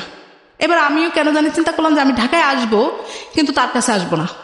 এবার আমি আমার মেয়েদেরকে নিয়ে শেষ চেষ্টাটা আমি করব, আমি নিজে নিজে কিছু করব, করে যে কয়দিন পারে চলতে পারলে সর্বশেষ আমি নিজেকে সান্ত্বনা দিতে পারবো যে না আমি আর পারলাম না। কিন্তু যেহেতু সে এই চিন্তা করেই ফেলছে যে সে আমাকে ঢাকায় রাখবে না, বাড়িতে পাঠাবে 4,000 টাকা, সুতরাং আমি তার কাছে আর যাব না। এখন আসতেছি না সেইভাবেই থাকলো। আমার মেয়ের স্কুল খুলে গেছে জানুয়ারির 15 তারিখ, আমি 14 তারিখ রওনা করে 15 তারিখে ঢাকায় চলে আসি। এসে কোথায় উঠবো, কি করব, আমার তো এইভাবে আমি কোনো বাসায় গিয়ে উঠতেও পারি না, আমার একটা অন্যরকম সমস্যা হয়, চাল চলন এটা সেটা। পরে আমি আমার এক হিন্দু কলিগ, তার হাজবেন্ড অন্য জায়গায় থাকে, তার বাসাটা, আমি তার বাসায় উঠলাম। আচ্ছা, এখন যেহেতু সে হিন্দু, আমার একটু নামাজ কালামের অবস্থা লাগে, একটা পরিবেশ লাগে, সে একটা রুম আমাকে একদম টোটালি করে দিছে। এর মধ্যে আমার কি হুকুম, আমার বেশ কিছু কলিগরা ছিল আশেপাশে যারা আমাকে খুবই হেল্প করতো। মানে তখন থাকতো আপনার সঙ্গে নাকি সে থাকতো না আপনার সঙ্গে? কাছাকাছি তো বাসা। পরে তাকে জানানো হলো যে আমি বাসায় এসে আসছি। তো সে একদিন আমাকে নিতে আসলো, এসে বেশি একটা সাধলো না, মানে আমাকে বাসায় যেতে হলো না, সোজা কথা। ওকে। এরই মধ্যে যখন দেখলো যে না আমি এরকম চিন্তা ভাবনা করেই ফেলছি, তখন সে আবার আমার ভাইকে ধরে পরে বলতেছে যে আমি এবার মালয়েশিয়া যাব, তুমি আমাকে যাওয়ার প্রসেস, কিন্তু আমাকে জানায় না। তো বাড়িতে গিয়ে থাকলাম 1.5 মাস, ঢাকায় আসলাম 5 দিন। 5 দিনের দিন সন্ধ্যাবেলা আসরের পরে আমার ভাই সহ ও সহ আসলো, এসে বলতেছে যে চলো, ভাই বলতেছে যে চলো বাসায় যেতে হবে। আমি বলছি যে না আমি আর যাবই না, আমি এদিকে ছোট একটা বাসা খুঁজতেছি। আমি স্কুলে বলে দিলাম। ইনকাম কত ছিল মাসে? এই 12-13 হাজার টাকা এরকম। এই 12-13 হাজার টাকা দিয়ে 3 জনের সংসার, মানে যদি আপনার হাজবেন্ডকে বাদ দিই, হ্যাঁ 3 জন, এটা নিয়ে আপনি আলাদা থাকার চিন্তা করছেন। হাজবেন্ড থাকলে হাজবেন্ড সহ এই 12-13 হাজার টাকা দিয়ে আপনার চলতে হতো মাসে। ও দিত, ও কিছু দিত, আমি কিছু দিতাম। তো এবার আমি চিন্তা করলাম আমি 3-4 হাজার টাকার মধ্যে একটা বাসা নিব, এক রুম, খালি কোনো রকম একটু মাথাটা বুঝিয়ে থাকবো, আর বাচ্চাগুলোকে আমি শুধু স্কুলে পাঠাবো, আনবো, যে মাসে বেতনটা আসবে বাবা মার কাছ থেকে চেয়ে নিয়ে আসবো। আমার তো একটা ভরসা আছে যে অন্তত আমার বাবা মার কাছে চাইলে আমি কিছু পাবো, এটা একটা আমার আছে। যদিও বাবা মা রাগ চায় না আমি ঢাকায় থাকি, কিন্তু তারপরেও। এরপরে 5 দিনের দিন আমার ভাই যখন এসে বললো চলো, তো চিন্তা করলাম কলিগের বাসায় কয়দিন না থাকে, এবার যেহেতু সারতেছে বাসায় যাই। আমি গিয়ে শুধু খাটের কোনায় বসলাম, দেখি আমার হাজবেন্ড প্যান্ট পরতেছে, তার ফ্লাইট মানে কি বলবো, বলার কিছুই নেই। 1.5-2 মাস তার সাথে আমার কথা কাটাকাটি, ঝগড়াঝাটি। আপনি জানলেন ওই সময়টাতে সে মালয়েশিয়া চলে যাচ্ছে? হ্যাঁ, আমি বাসায় গিয়ে শুধু বসলাম, চলে যাচ্ছে, মানে 2টা কথা বলার মতো কোনো উপায় না। খুচরা আপনার কিছু টাকা ছিল, মনে হয় 800-900 টাকা এরকম, সে আমাকে ধরাই দিয়ে চলে গেল। তো ওই মাসে বাসা ভাড়াটাও সে দিচ্ছে, দিয়ে তারপরে চলে গেল। কিছুই বলতে পারলাম না, বা তার সাথে আমার 2টা কথাও হলো না। এখন চলে যাওয়ার পর তো মানে একটা অস্থিরতা, এতদিন তো রাগারাগি কথা কাটাকাটি যাই হয়েছে, এখন যাওয়ার পরে তো মানে খুব খারাপ লাগতেছে বিষয়টা। বাচ্চাগুলাকে একটু ডেকে 2টা কথা বলতো না, কিন্তু আমার মানে তখন আর কি নিজেকে নিজে প্রশ্ন করতেছি, রাগও আসতেছে ভিতরে। আমি তো জানতাম না সে চলে যাবে, কিন্তু সে তো জানে যে আমি চলে যাব। সে তো আমাকে একটা দিন আগেই ঘরে ডাকতে পারতো। আমি আজকে যেহেতু আসছি, তার আগের দিনও তো আসতাম। পরে চলে গেল, চলে যাওয়ার পরে ওইখানে যাওয়ার পরে মোবাইলে আমার সাথে কথা হলো, শেষ, সব রাগ জিত শেষ। এবার আমি আমার মতো করে থাকতেছি। বললো যে আমি 1 মাসের বেতন পাবো না, তুমি 1 মাস কিভাবে কি করবে তুমি দেখো, আমি কিছু করতে পারবো না। সম্পূর্ণ খরচ আমার ছোট ভাইটার গাড়ে। ও চাল ডাল আনলে আমি রান্না করি, নচেত না, নিজের থেকে কিছুই করতে পারি না, এরকম অবস্থা। বলতেছে তোমার আর কষ্ট থাকবে না, একটু কষ্ট করো, দেখবে যে তোমার সব সমস্যার সমাধান হয়ে গেছে। ও দেখবা যে এখন সবকিছু ঠিক আছে। এখন গিয়ে 1.5 মাস পরের থেকে সে আমাকে মাসে 13,000 টাকা করে দেয়, 2 বারে। 15 দিন পর পর সে আমাকে টাকা দেয়, টোটাল 13,000 টাকা মাসে। তা আমার ভাই দেওয়ার পরেও তো আমার ঘর ভাড়াটা কত থেকে যায়। এখন বাবা আমার কাছ থেকে টানা শুরু করলাম, ঢাকা শহরে বসে। হ্যাঁ, মানে আব্বুর কাছ থেকেও চাই, সেও দেয়, আমার কাছ থেকেও। তো পরে এরকম করে করে আসি, আমি কোন রকম টিকে আসি, আর খালি স্বপ্নই দেখতেছি দিনগুলো অবশেষে ভালো আসবে। এরই মধ্যে গত বছর আমার বড় মেয়েটার খুব অসুস্থ হয়ে যায়, পেটে ব্যথা, হঠাৎ করে সেন্সলেস হয়ে যায়। পরে ডাক্তার দেখানোর পরে অনেক টাকা খরচ হয়ে গেল, দৌড়াদৌড়ি অনেক হলো, শেষ পর্যন্ত অ্যাপেন্ডিক্স ধরা পড়লো। তো শেষ পর্যন্ত আমি একা একাই মেয়েটাকে অপারেশন করালাম। এই করে টোরে অপারেশন গেল। এখন আমার হাজবেন্ডকে তো বিভিন্নভাবে বোঝানো হচ্ছে আমি কিভাবে একা ঢাকায় থাকি, এটা কি করে সম্ভব, মানে ওনার ফ্যামিলি থেকে। হ্যাঁ, কি করে সম্ভব। এখন দেখি যে আমার হাজবেন্ড প্রথম 2-3 মাস ভালো ছিল, ব্যবহারটা এখন আর আগের মতো নেই, কেমন জানি উগ্র একটা আচরণ করতেছে। বাচ্চা কাচ্চার প্রতি বিন্দু মাত্র মন নেই, ফোন দেয় না, কথা বলে না, 22 দিন 23 দিন 24 দিন এরকম কথা বলে না। আর এদিক দিয়ে তো আমি হতাশ হয়ে যাই, কি হলো নিজের তাগিদে বিদেশ পাঠাইছি। জব তখনও আছে নাকি? জব তখনও আছে। এখন আমি সংসার, অসুস্থ বাচ্চাটাকে নিয়ে, একদিকে আমি চাকরিটা, আমি মানে নিরুপায়, কিছুই করতে পারতেছি না। পরে গত বছর মে মাসে ওর অপারেশনটা হলো, আমি জুন মাসে চাকরিটা ছেড়ে দিই। দিয়ে এখন ডাক্তার বলতেছে যে ওকে 6 মাস বেড রেস্ট, কোনো নড়াচড়া করা যাবে না। এদিক দিয়ে আমি আরেকটু বলি, ও যাওয়ার পরে আমি তো এলাকায় দীর্ঘদিন, তো সবাই মোটামুটি সম্মানের দৃষ্টিতেই দেখে, যেহেতু আমি একজন টিচার মানুষ আর আমি ওইভাবেই থাকি। ও যাওয়ার পরে দেখি যে ওর বন্ধুরা বেশ কিছু লোকজন আমাকে ফোন দেওয়া শুরু করে। ইস্যুটা কি ব্যাপার, আপনার হাজবেন্ড কোথায়, তার কাছে তো টাকা পাবো, হ্যাঁ কাজ ছিল, না বলে কোথায় গেল, এরকম ধরনের কথাবার্তা বলে। সবকিছু হিসাব নিকাশ করে তখন আমি দেখলাম যে না, আমাকে এলাকায় থাকা যাবে না, কারণ হলো আমার বাচ্চাটা অসুস্থ, আমাকে তো এখানে বাসা ভাড়া দিতেই হচ্ছে। আমি বললাম যে না, আমি এবার দেখি বসুন্ধরায় ছোট একটা বাসা পাই কিনা। আল্লাহর কি হুকুম, একদম স্কুলের কাছাকাছি আমি 1 রুমের একটা বাসা পেয়ে যাই। পেয়ে 2 বাচ্চাকে নিয়ে আমি উঠলাম। এদিক দিয়ে সে আমার সাথে মোটামুটি যোগাযোগ বন্ধ রাখে, মন চাইলে কথা বলে, মন চাইলে টাকা দেয়, এরকম অবস্থা করে। মেয়েদের সাথে কেমন আচরণ করতো? না, খুব বেশি ভালো না, ফোন দিলে কথা বলতো না, বেশি একটা যোগাযোগ রাখতো না। আমি মাঝে মাঝেই বলতাম যে তুমি অন্তত ফোন দিয়ে তো জিজ্ঞেস করবা মেয়েরা কেমন আছে, বা ওরা যেহেতু তুমি কাছে নেই, কিন্তু তুমি যে বাবা, তুমি তো ফোন দিয়ে জিজ্ঞেস করবা যে তোমরা কেমন পড়াশোনা করতেছো, তাহলে ওরা আমাকে ভয় পাবে বা বুঝবে যে না বাবা আমাদের জন্যই কষ্ট করে, শিখাই দিতাম। কিন্তু না, কোনো রকমের কিছু না। একটা পর্যায়ে সে বলল কি, আমি আর এখানে থাকতে পারতেছি না, বৈধ অবৈধ সব ধরনের লোককে পুলিশ খোঁজাখুঁজি শুরু করে দেয় মালয়েশিয়াতে। হ্যাঁ, খুব খারাপ অবস্থা। আমি বলছি তুমি টিকতে না পারলে চলে আসো, জীবন আগে তারপরে সবকিছু। হ্যাঁ, দেশে গিয়ে কি করব, আমি কি করে খাবো, না আসবো না। যখন আমি বলি যে ঠিক আছে তুমি দেখো আর একটু কষ্ট করো, দেখো পরিস্থিতিটা সামাল ভাবি, তখন সে বলে কেন থাকতে বলো, কেন তুমি থাকতে বলো, মানে 2 দিকেই আমার সমস্যা। বুঝতে পেরেছে। হ্যাঁ, এদিক দিয়ে পুরা তোলপাড়, আমি কেন ঢাকায় একা থাকি, কি কারণ, কি কাজ, মেয়েদেরকে ভিকারুন্নেসায় পড়াইতে হবে, মেয়েদেরকে ঢাকায় রেখে পড়াইতে হবে, এইরকমই কি একটা, এটা হলো আমার জন্য একটা উসিলা, এরকম তাকে বোঝানো হচ্ছে যে আমি উসিলা করে ঢাকায় থাকতেছি।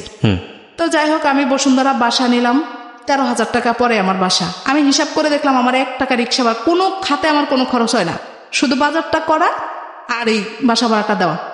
যখন সে আমার সাথে বিক্রয়টা করা শুরু করলো, এখন আমি দেখি চোখে মুখে অন্ধকার। বিক্রয় বলতে টাকা পয়সাটা দেওয়া বন্ধ করে দিছে, এখন সে চলে আসবে। আমি বাসাটাও নিলাম ওইখানে, আব্বা আম্মা আবার হয়তো চলে গেল। এখন দেখি পৃথিবীটা আমার কাছে আর কিছুই নেই, বাবা মা নাই, মানে কিছুই নেই, আমি বলতেও পারতেছি না কাউকে। এরকম একটা দুঃসহ অবস্থা। শেষ পর্যন্ত আমি ওকে জানালাম যে আমি বাসা ছেড়ে দিচ্ছি, আমি বাসা ছেড়ে দিচ্ছি, আর আমি চলতে পারি না, কিন্তু বাসাটা আমি ছাড়িনি, শুধু ওর মতামত জানার জন্য আমি এটা করছি। যখন আমার শাশুড়িকে জানানো হলো, বলে যে তুমি এবার বাড়িতে চলে আসো। আমি জানি যে আমার বাসাটা ছাড়লেই আমি একদম আমার ছন্নছাড়া হয়ে গেলাম। বাসাটা থাকলে বাবা হোক, মা হোক, ভাই হোক, কেউ না কেউ অন্তত ক্যারি করবে, আমার এরকম একটা চিন্তাধারা। সে 11 মাস থেকে চলে আসলো গত ডিসেম্বরে। তা আমি মেয়ের পরীক্ষা শেষ করে বাড়িতে গেলাম। আব্বা আম্মা বলছে যদি ও চলেই আসে, ওর সাথে তুমি আর কোনো সম্পর্ক রেখো না, বারবার ওকে সুযোগ দিও না, বারবার তুমি জীবনটা নষ্ট করে দিও না। আর ওর পোলাপান তুমি এত কষ্ট করে পড়ায়ও না, ওদের পরিবার থেকে তুমি কিছু পাও নাই, মেয়েদের থেকেও তুমি কিছু পাবা না। এরকম বাবা জায়গা থেকে আমার বাবা মা বলে যে তোমার এত কষ্ট আর সহ্য করতে পারি না, তুমি ঢাকায় থেকে অনেক কষ্ট করো। তো বিদেশ থাকা অবস্থায় আমার এত কষ্ট হয়েছে যে আমি 3-4 বেলায়, এখন আমার মেয়েদেরকে প্রশ্ন করলে ওরা বলতে পারবে যে 2-3 বেলা আমি মানে ভাতই রান্না করতে পারতাম না, ঘরে চাল থাকতো না। তারপরে কোনো কোনো সময় দেখা যেত যে শুকনা কোনো খাবার খেয়ে মেয়েদের নিয়ে শুয়ে থাকতাম। তো মাঝে মাঝে মেয়েদেরকে প্রশ্ন করতাম। একদিন সকালবেলায় স্কুলে যাবে আমার ছোট মেয়ে, তো বলতেছে মা ভাত নাই, কি দিয়ে খাবো? আমি বলি যে করলা ভাজি ছিল, বলছে করলা ভাজি দিয়ে খেয়ে যাও। না মা খাবো না। আমি ডেকে বলি যে শুনো, যদি এরকম হয় যে কোনোদিনই স্কুলে যাওয়ার সময় তুমি ভাত খাইতে পারলা না, আমার স্কুল থেকে এসেও দেখলা যে ভাত নাই, একদিন না ধরো অনেক দিন এরকম ঘটনা ঘটলো, তখন তুমি কি করবে? চলো আমরা বাড়িতে চলে যাই, তোমার দাদা বাড়িতে থাকলে তো আর খাওয়া দাওয়ায় কষ্ট হবে না। বলে না মা, কষ্ট করব কিন্তু ঢাকায় থাকবো, মা এখানে পড়াশোনা করব, তো আমাদেরকে ভাত দিও না কিন্তু এখান থেকে নিও না। দুজনের একই কথা, কোনোভাবেই তারা রাজি না। পরে যাকে এভাবে করে, মানে ওদের উৎসাহটাতেই আমি আরো বেশি উৎসাহিত হচ্ছি। ওরা ছোট মানুষ, ওরা যদি থাকে আমি কেন পারবো না?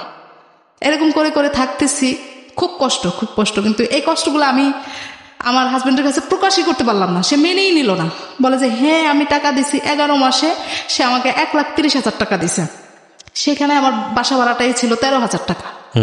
তারপরে বাচ্চাদের খরচ, আমার 1 বছরে প্রায় অনেক টাকা খরচ হয়।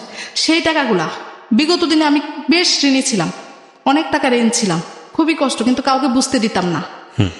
তো এখানে বেশ কিছু মানুষের অবদান আছে। আমার একজন কলিগ আছে বসুন্ধরায়, তার হাজবেন্ড ওসি এখন বর্তমানে, এতটাই হেল্প করতো, মানে দেখা যেত যে দিনের প্রতিদিনই আমার বাসায় তরকারি পাঠিয়ে দিত মেয়েদেরকে, মানে যে সময় যেটা সুযোগ সুবিধা এটা সেটা। আর কিবরিয়া ভাই, আমি আপনাকে একটা কথা বলি, যে সবাই তো শুনতেছে এই জন্য বলতেছি, যে আমার বড় মেয়ে যখন স্কুলে ভর্তি হয়, তখন ভর্তির সময় আপনার প্যাকেজে ড্রেস আর দেয়, আপনার টোটাল ড্রেসটা প্যাকেজে কিনতে হয় 1-এ যারা ভর্তি হয়। তো ওকে আমি 2 ড্রেস থাকে ওইখানে, 2টা করেই থাকে সবকিছু কিনে দিলাম। আমার মেয়ে কিন্তু জুতাটা তো এখন পরতে পারে না, জুতা আরো অনেক আগেই পা বড় হয়ে গেছে, মোজাটা কিন্তু আজও পরে, সেই 1-এ ক্লাস 1-এর মোজা এখনো পরে। বড় মেয়েকে 1-এ ভর্তি করালাম, ড্রেস দিলাম, এ পর্যন্তই শেষ। আপনার ফিতা আবার যাই বলেন ওই ড্রেসের সাথে ছিল, ওই পর্যন্তই শেষ। ছোট মেয়েটাকে 1-এ ভর্তি করালাম, ওইখানেই শেষ। নতুন করে আর কোনো ড্রেস দিলাম না, কোনো কিছুই দিতে পারলাম না আজও পর্যন্ত। মানে ওরটা ছোট হয় ও পরে, আর ওরটা আমি অন্য কারো কাছ থেকে, যারা ওই যে আমি নিজে তো কারো কাছে বলি না, আমার ওই যে ওই ভাবির কথা আসলো বলে আমি কথাটা বললাম, সে গিয়ে বলে যে ওরকম তো পরাইতে পারতেছে না, এরকম যদি ড্রেস এরকম বাচ্চা দেখা যায় 5 থেকে 6-এ উঠে যায়, তখন আর ফ্রক পরতে পারে না, তো ওই ফ্রকগুলো এনে এইভাবে করে করে আমি চলছি। আপনারা শুনছেন জীবন গল্প। আমি প্রথমেই বলে নিয়েছিলাম এটা একটা সাংসারিক জীবন গল্প, এবং খুব মানে শান্ত, স্রোতহীন, ঢেউহীন একটা জীবন। আর যদি বলি সেরকম ক্লাইম্যাক্স, আপস অ্যান্ড ডাউন, মানে শুনলাম মারমার কাটকাট, সেরকম কোনো কিছু না। কিন্তু এই যে স্লো এক ধরনের যুদ্ধ করে যাওয়া প্রকৃতির বিরুদ্ধে ঠিক বলবো না, নিয়তির বিরুদ্ধে সংগ্রাম করা, অর্থ সংকটের বিরুদ্ধে, এবং সংগ্রাম করে 2টো সন্তানকে শিক্ষিত করার জন্য যে চেষ্টাটা করা, এই যুদ্ধটা একটা মায়ের জায়গা থেকে আপনি অনুভব করতে পারবেন তখনই যখন নিজে কখনো এই ধরনের একটা সিচুয়েশনে পড়বেন। কিংবা গল্পের লাইনটা যদি একটু অন্যরকম হয়ে যায়, যে এই ভদ্রমহিলা শেষ পর্যন্ত তার হাজবেন্ডের কথা বা সংসারের কথা মেনে নিল, মেনে নিয়ে সে গ্রামে চলে গেল এবং সেখানে গিয়ে সে অন্য ধরনের একটা সংগ্রামের মধ্যে পড়ে গেল, কি ছিল, কোথায় গেল, তাহলেও এটা একটা ক্লাইম্যাক্স থাকা একটা গল্প।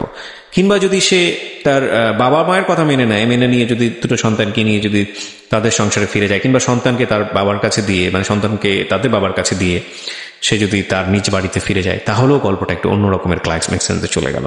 কিন্তু গল্পটা দাঁড়িয়ে আছে যে দুটো সন্তানের সুশিক্ষা এবং অর্থনৈতিক সংকট, এই ফাইটটা করে সামনে আসলে সে কোথায় নিয়ে যেতে চায় তার জীবনটাকে, এবং সে কোথায় আসলে নিতে পেরেছে, বা আজকের দিনের গল্পটা কি। কথা না বাড়ি আবার ফিরছি গেস্টের কাছে। জি বলুন।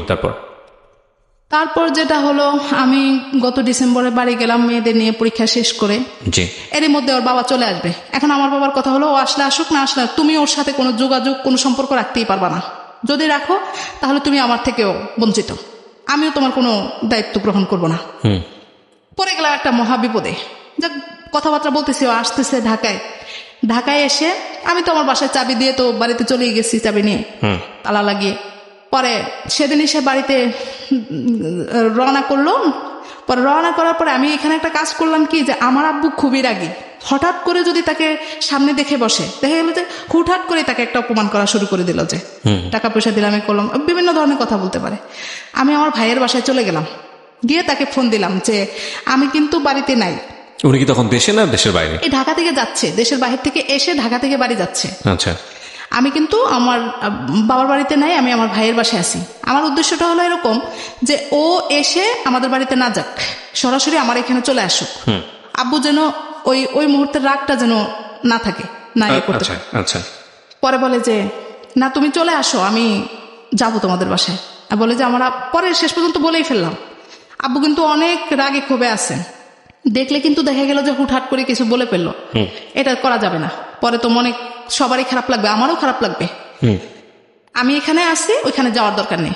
সে কি করলো, ও আমাকে বলতেছে যে মা ফোন করে বলল আমি যেন সরাসরি বাড়িতে চলে যাই, মানে তাদের বাড়িতে। ওকে। আমি বলছি ঠিক আছে, মা যেহেতু বলছে বাড়িতে চলে যাওয়ার জন্য, সুতরাং বাড়িতেই আগে যাওয়া ভালো। বাড়িতে মার সাথে দেখা করে তারপরে আমি এখানে আসি, এখানে আসো, এটা বলছি। ওকে। তো তখন কিন্তু আমার একটু খারাপও লাগছে যে মা কিন্তু বলতে পারতো যে তুমি তোমার ওদেরকে নিয়ে একসাথে, যেহেতু আমাদের বাড়ির ওদিক দিয়ে আগে আসবে, ওদেরকে নিয়ে তুমি আমাদের এদিকে চলে আসো। এরকম আমার একটা মনের মধ্যে তখন খারাপ লাগছিল আর কি। জি। তো তারপর আমি ওইটাই বলছি, তাকে এটাই বলছি যে তুমি মার সাথে দেখা করো, করে আসো। সে কি করলো, মাকে বললো যে হ্যাঁ মা ঠিক আছে, আমি বাড়িতে চলে আসতেছি, এটা বললো মাকে। আর আমি আবার রাতে আমার ভাইয়ের বাসা থেকে চলেই গেলাম। আমি বলছি যে মার সাথে যেহেতু আগে যাবে, সুতরাং আমি বাড়িতে চলেই যাই। গেলাম, সে কি করলো, সকালবেলা ঠিকই আমাদের বাড়িতে আগে চলে আসলো। এখন আমার আব্বু কিন্তু আগে থেকেই বলে রাখছে তুমি কিন্তু ওর সাথে দেখাও করবা না, কথাও বলবা না। আপনাকে বলে রাখছে? হ্যাঁ, আমাকে বলে রাখছে যে যা কিছু করার, যা কিছু বলার আমি বলবো, আমি বলার আগে তুমি ওর সাথে দেখাই করবা না। মানে আব্বু কি ভাবছে আমি জানি না, হয়তো ভাবছে যে দেখা হলে হয়তো আমি দুর্বল হয়ে যাই, বারবারই দুর্বল হয়ে যাই, দেখা না করাই ভালো। এখন আমি আমার আব্বুর কথা রাখতে গিয়ে আমি বাসায় ছিলাম, কিন্তু আমি লুকাই গেছি, দেখা করব না।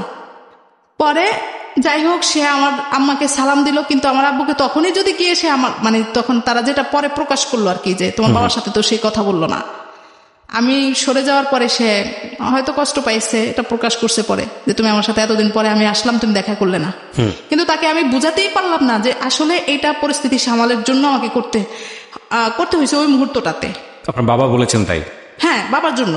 নচেত আমি কি এখানে আসলেই কি আর না আসলে যা কথা হয়তো পরে। কতদিন পরে আসলেন বিদেশ থেকে? 11 মাস পরে আসছে। 11 মাস পরে। ওকে। পরে সে কতক্ষণ অপেক্ষা করে টরে চলে গেল। এখন গিয়ে আর কোনো যোগাযোগ করবে না কেন? আমি তার সাথে দেখা করি নাই তার জন্য। এখন আমার আম্মা বলতেছে যে আমি আম্মার সাথে মন খারাপ করতেছি যে আম্মা আমি দেখা করলাম না, এটা কেমন হলো? আব্বুর ভয়ে তো আমি সামনে যেতেই পারলাম না। বলে যে চিন্তা করো না, ও দেখবা যে বিকেলে আবার চলে আসবে। প্লপেনগুলোর সাথে মেয়েদের সাথে ভালো করে কথাই বলতে পারলো না, ও চলে আসবে বিকেলে অপেক্ষা করতেছি, কিন্তু তার তো আর কোনো খবর নেই। এখন বারবার ফোন দিতেছি, সে কোনো ফোন রিসিভ করে না।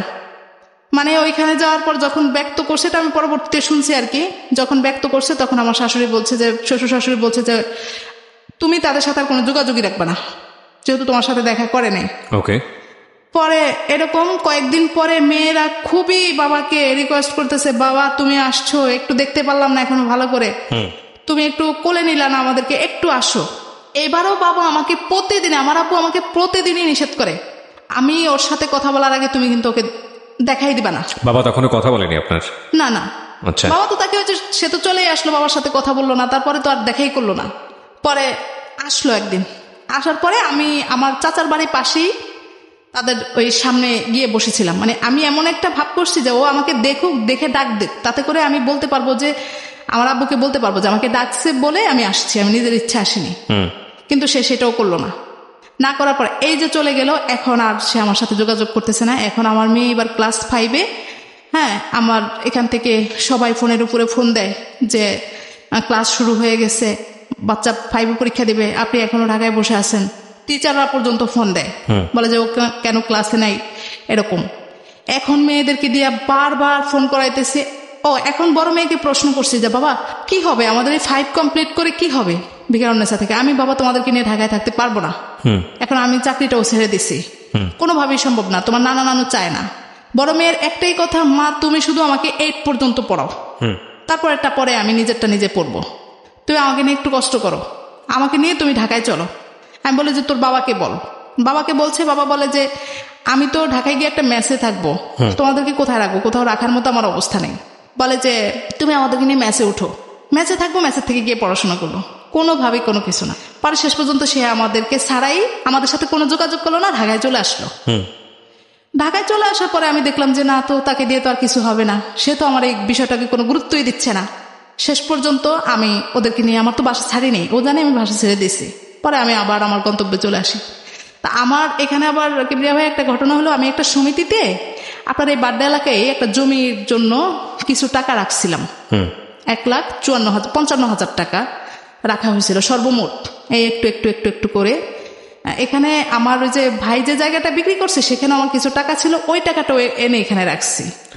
তো রাখার পরে এই টুকটাক এই মানে 500-700 মাঝে মাঝে আবার যখন কিস্তিটা আসতো তখন আম্মাকে প্রেসার দিতাম, আম্মা আমাকে কিছু টাকা দেন।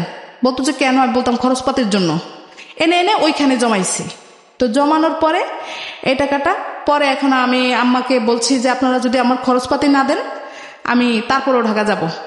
মানে আমাকে এখন আর কোনো খরচপাতি দিবে না আমার আব্বু, প্রশ্রয় দিবেন আমাকে। পরে বলতেছে যে মানে সবারই রাগ সব জায়গা থেকে, কিন্তু মাঝখান থেকে আমার অবস্থা খারাপ। পরে আমি বলতেছি যে না থাক, আপনাদের রাগ করেই বলছি, কোনো খরচপাতির দরকার নেই, আমি ঢাকায় যাব। আমি ওই টাকাটা তুলে আমার মেয়ে যেহেতু আবদার করছে আমি 1 বছর কাটাবো, যত কষ্টই হোক।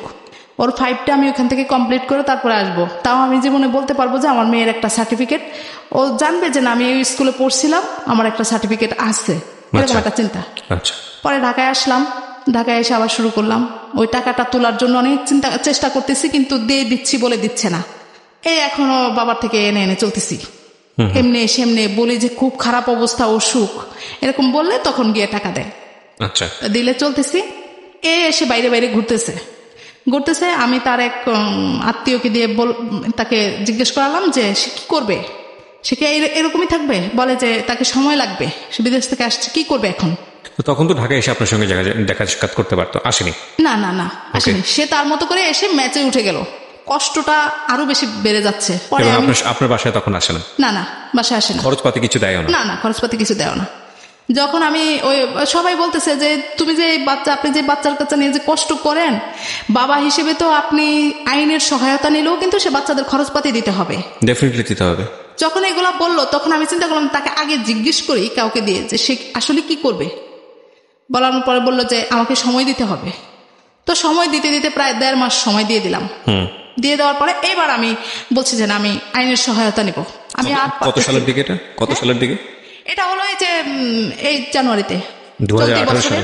2018 সালের জানুয়ারির কথা বলতেছি। পরে আমি জিজ্ঞেস বলতেছি ভাই সে যদি সংসার না করে আমি কিন্তু আইনের সহায়তা নিব। আইনের সহায়তা নিলে আমার বাচ্চাদের খরচপাতি কিন্তু দিতেই হবে। আমি 2-4 জনের সাথে কথা বলছি। পরে বলে যে তাকে জিজ্ঞেস করলো, পরে বলে যে আমি কি সংসার ছাড়তে চাই নাকি, আমি তো সংসারে যেতেই চাই, আমি যা পারি তা দিব, যেমন পারি তেমন দিব। পরে একটা পর্যায়ে কথাবার্তার মাধ্যমে সে বলল যে আমি যেভাবে করে চালাই তোমাকে সেভাবেই চলতে হবে। যদি বলেন তাকে যে যদি সেভাবে চলতে পারে তাহলে আমি তাদেরকে ঢাকায় রাখবো। আমি বললাম যে আলহামদুলিল্লাহ, খালি শুধু আমার বাচ্চা দুটাকে একটু পড়াইলেই হয়েছে, আর কোনো কিছু দরকার নেই।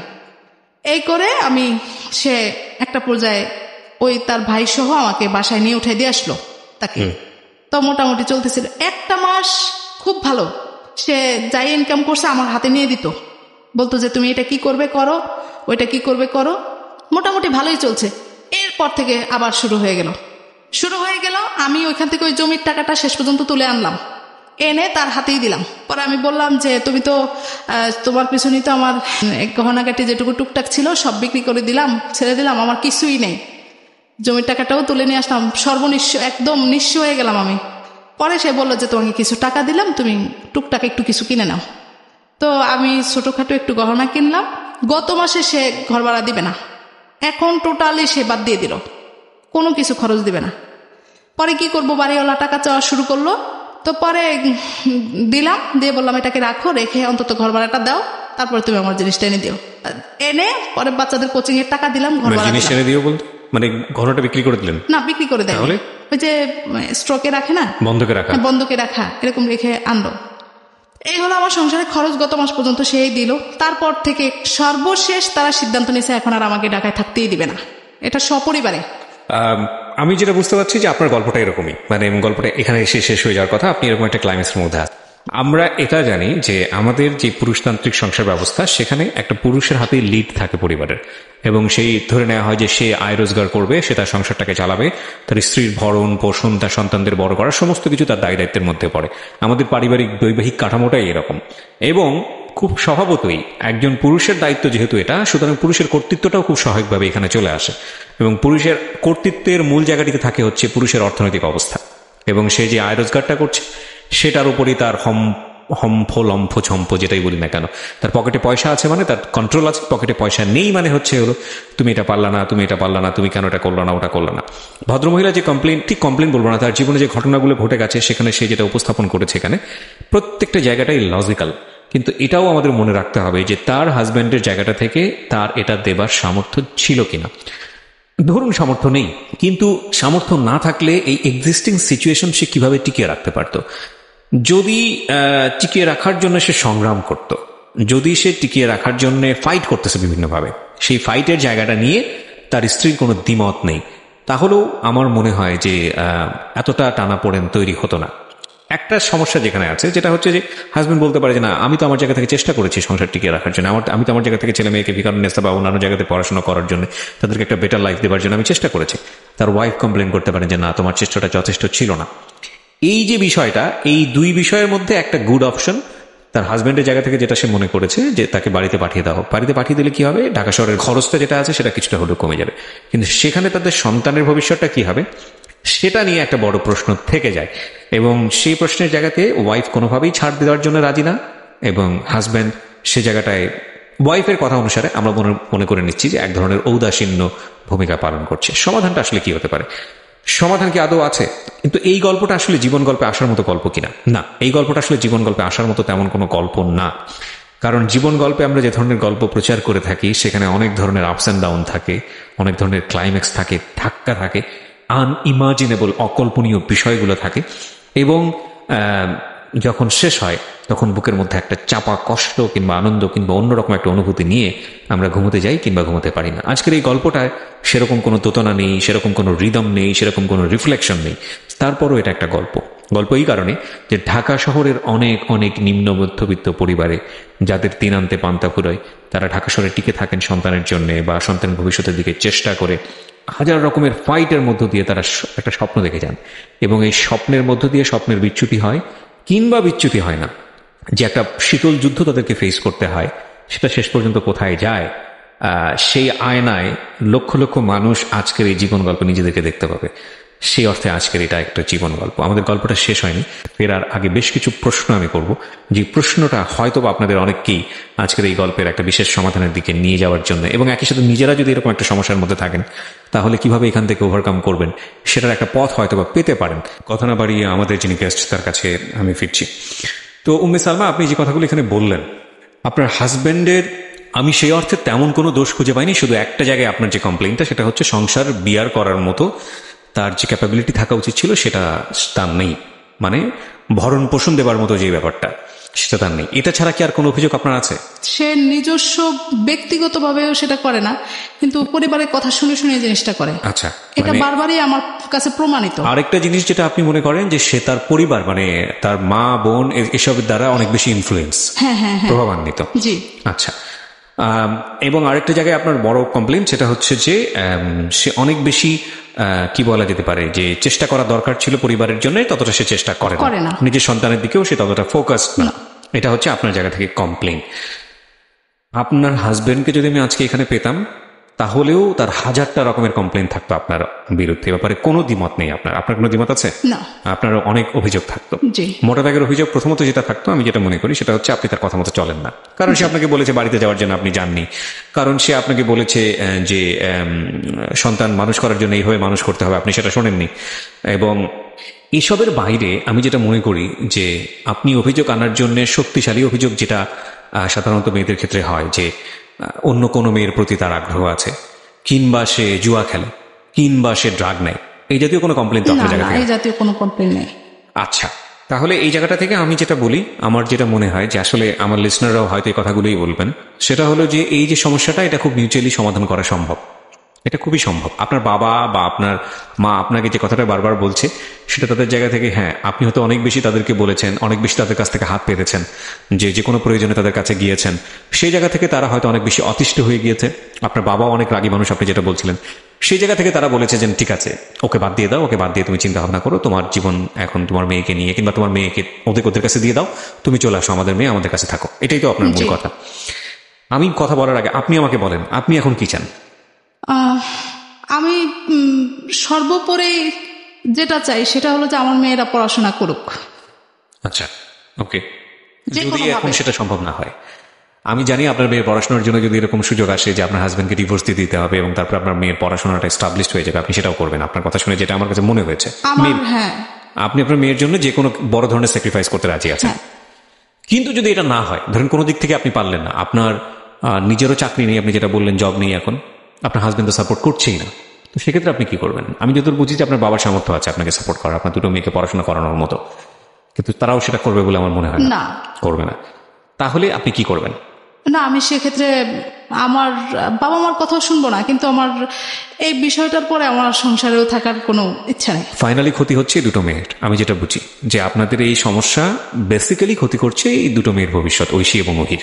হ্যাঁ, এবং আপনার হাজব্যান্ড হয়তো তার জায়গাটা থেকে, এবং একদম খুব সহজ একটা কথা বলি, যেটা একদম বুক সিলেবাস সবকিছুর বাইরে, রেডিও সবকিছু বাইরে এসে, পুরুষরা স্বভাবতই কর্তৃত্ব পরায়ণ। এটা আমাদের সামাজিক স্ট্রাকচারের কারণেই। হ্যাঁ, একটা যেটা বুঝতে পেরেছি, যদিও আপনি আপনার জায়গাতে শতভাগ সঠিক আপনার কথা অনুযায়ী, আমি যেটা বুঝলাম যে আপনার পুরো এই সংসার জীবনে কত বছর হলো? 13 বছর। 13 বছরের সংসার জীবনে তার তেমন কোনো কর্তৃত্ব ছিল না, যেটা মনে হয়েছে। এবং সে কর্তৃত্ব খাটাতেও পারেনি, কারণ তার ইকোনমিক সেই ধরনের সামর্থ্য ছিল না। সে যদি পুরো পরিবারের ভরণ পোষণটা ঠিক মতো দিত, তাহলে সে তার কথায় অনেক কিছুই হয়তো হতো। যেহেতু সেটা সে পারে নাই, সেরকম সে কর্তৃত্ব খাটাতে পারে নাই। আর বেটার অপশন হিসেবে সে বারবার বেছে নিয়েছে তার নিজের জায়গাটা, তার নিজের বাড়ি। তার বাড়িতে কি কি আছে যেখানে গেলে আপনি যে সাপোর্টটা পেতে পারেন, আমি এটা একটু জানতে চাই।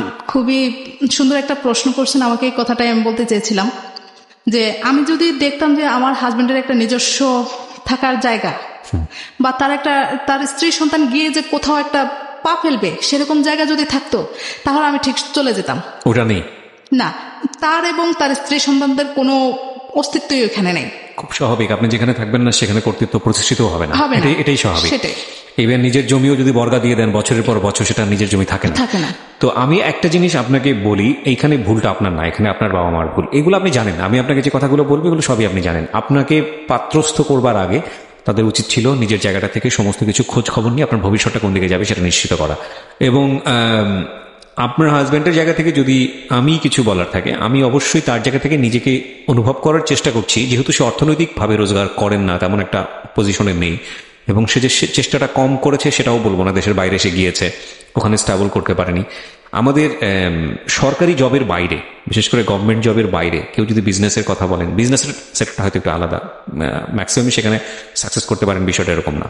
আর বাকি যে টুকটাক জব, এই যে ধরেন এখানে কিছু ওখানে কিছু, কিছুদিন থাকা, এই জবগুলো খুবই আনস্টেবল। এবং এই জবগুলোর ক্ষেত্রে সবাই যে খুব ভালো সাকসেস করতে পারেন বিষয়টা এরকমও না।